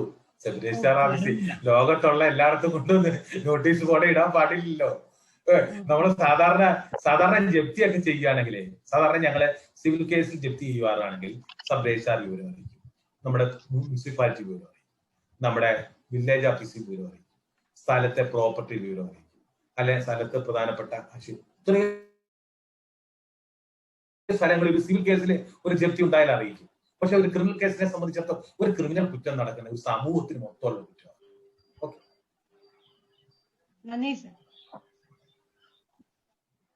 പിന്നെ ഞാനൊരു ഇത് പറയട്ടെ. സമയം നമ്മളെ എന്റെ വാട്സപ്പ് നമ്പർ ഒന്ന് പറയാം, എല്ലാവരും നോട്ട് ചെയ്യൂ. ഹലോ, കേൾക്കാമോ? ഹലോ കേൾക്കാം.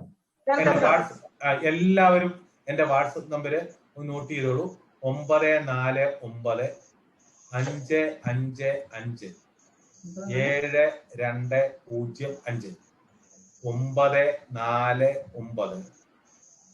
പിന്നെ അത് കഴിഞ്ഞ് 3 555 7205. ഉദയകുമാർ എന്നാണ് പേര്. ഈ വാട്സപ്പ് നമ്പറിലേക്ക് നിങ്ങളുടെ ചോദ്യോത്തരങ്ങൾ അയക്കുക. സമയം പോലെ ഞാൻ അതിന്റെ മറുപടി നിങ്ങൾക്ക് ആ വാട്സപ്പിൽ തിരിച്ചയച്ചു തരാം. അതുപോലെ എങ്ങനെ വേണം? ഇതിന്റെ സംഘാടകരെ പറഞ്ഞാട്ട് എങ്ങനെ വേണം? അതോ ഇത് രാത്രി വരെ നമുക്ക് കണ്ടിന്യൂ ചെയ്യണോ? നമ്മുടെ ചോദ്യോത്തരങ്ങള് ഇങ്ങനെ നമ്മുടെ വാട്സപ്പ് നമ്പറിലേക്ക് ഇതിനകത്ത് അയക്കൂ. ഞാൻ നിങ്ങൾക്ക് ഓരോരുത്തർക്കും ചോദ്യങ്ങൾ അയക്കുന്ന മുറയ്ക്ക് മറുപടി അയച്ചു തരാം. അതല്ലേ ചന്ദ്ര മാസ്റ്റർ? അങ്ങനെ ചെയ്യും. അങ്ങനെ ചെയ്യാം. എന്റെ നമ്പർ ഇനി അന്ന് എന്തെങ്കിലും അവ്യക്തത ഉണ്ടെങ്കിൽ നിങ്ങളുടെ സംഘടനാ കാര്യകർത്താക്കൾ പറഞ്ഞു തരും. എന്ത് സംശയം എനിക്ക് അറിയാവുന്നതാണെങ്കിൽ ഞാൻ പറയാം, അറിയാൻ വയ്യാത്തതാണെങ്കിൽ അറിയാവുന്നവരോട് ചോദിച്ച് നിങ്ങൾക്ക് എന്നെ മറുപടി. തീർച്ചയായിട്ടും. Thank you. എന്റെ ഒരു ഫ്രണ്ട് ഉണ്ട്, അവർക്ക് ഇത് ആവശ്യമുണ്ട്. അഭിരാമി കണ്ടിന്യൂ ചെയ്യാം. നന്ദി ശ്രീമതി ഇന്ദു ശ്രീകാന്ത്. ഇന്നത്തെ സ്ത്രീയും നിയമവും എന്നീ വിഷയത്തെക്കുറിച്ചുള്ള പ്രഭാഷണം വളരെ ഗംഭീരമാക്കിയ ശ്രീ ഉദയകുമാർ അവരുകൾക്ക് നന്ദി അറിയിക്കുന്നതിനായി സമന്വയ ദാസരഹള്ളി ബാഗ് മാതൃസമിതി വൈസ് പ്രസിഡന്റ് ശ്രീമതി ഷൈനി സുധീറിനെ ക്ഷണിച്ചുകൊള്ളുന്നു.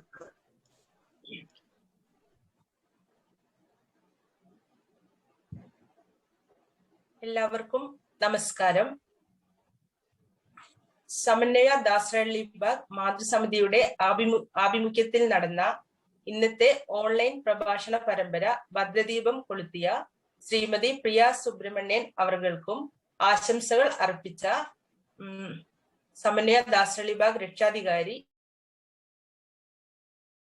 ശ്രീ സുബ്രഹ്മണ്യൻ മാസ്റ്റർ അവർകൾക്കും മാതൃസമിതി പ്രസിഡന്റ് ശ്രീമതി ചന്ദ്രിക ചന്ദ്രശേഖരൻ അവർകൾക്കും എന്റെ പേരിലും സമന്വയ ദാസരഹള്ളി ബാഗ് മാതൃസമിതിയുടെ പേരിലും നന്ദി അറിയിക്കുന്നു.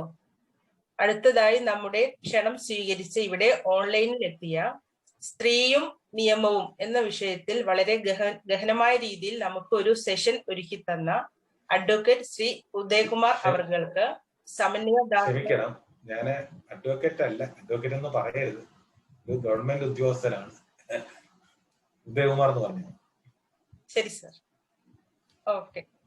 സ്ത്രീയും നിയമവും എന്ന വിഷയത്തിൽ വളരെ ഗഹനമായ രീതിയിൽ നമുക്ക് ഒരു സെഷൻ ഒരുക്കി തന്ന ശ്രീ ഉദയകുമാർ അവർക്ക് സമന്വയ ദാസരഹള്ളി ബാഗ് മാതൃസമിതിയുടെയും എന്റെ വ്യക്തിപരമായ പേരിലും ഹൃദയം നിറഞ്ഞ നന്ദി അറിയിക്കുന്നു.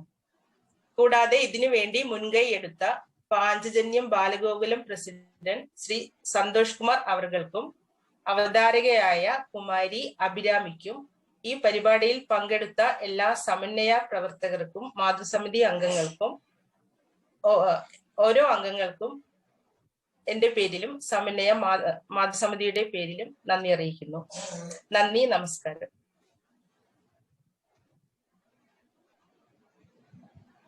നന്ദി ശ്രീമതി ഷൈനി സുധീർ. ഇന്നത്തെ പരിപാടി ശാന്തി മന്ത്രം ചൊല്ലി അവസാനിപ്പിക്കുന്നതിനായി സമന്വയ ദാസരഹള്ളി ബാഗ് മാതൃസമിതി അംഗവും ഗോവർദ്ധനം ബാലഗോകുലം ഭഗിനി പ്രമുഖയുമായ ശ്രീമതി സ്മിജ ശിവപ്രസാദിനെ ക്ഷണിക്കുന്നു. ഓം സർവേ ഭവന്തു സുഖിനഃ സർവേ സന്തു നിരാമയാഃ സർവേ ഭദ്രാണി പശ്യന്തു മാ കശ്ചിത് ദുഃഖഭാഗ് ഭവേത്. ഓം ശാന്തി ശാന്തി ശാന്തി.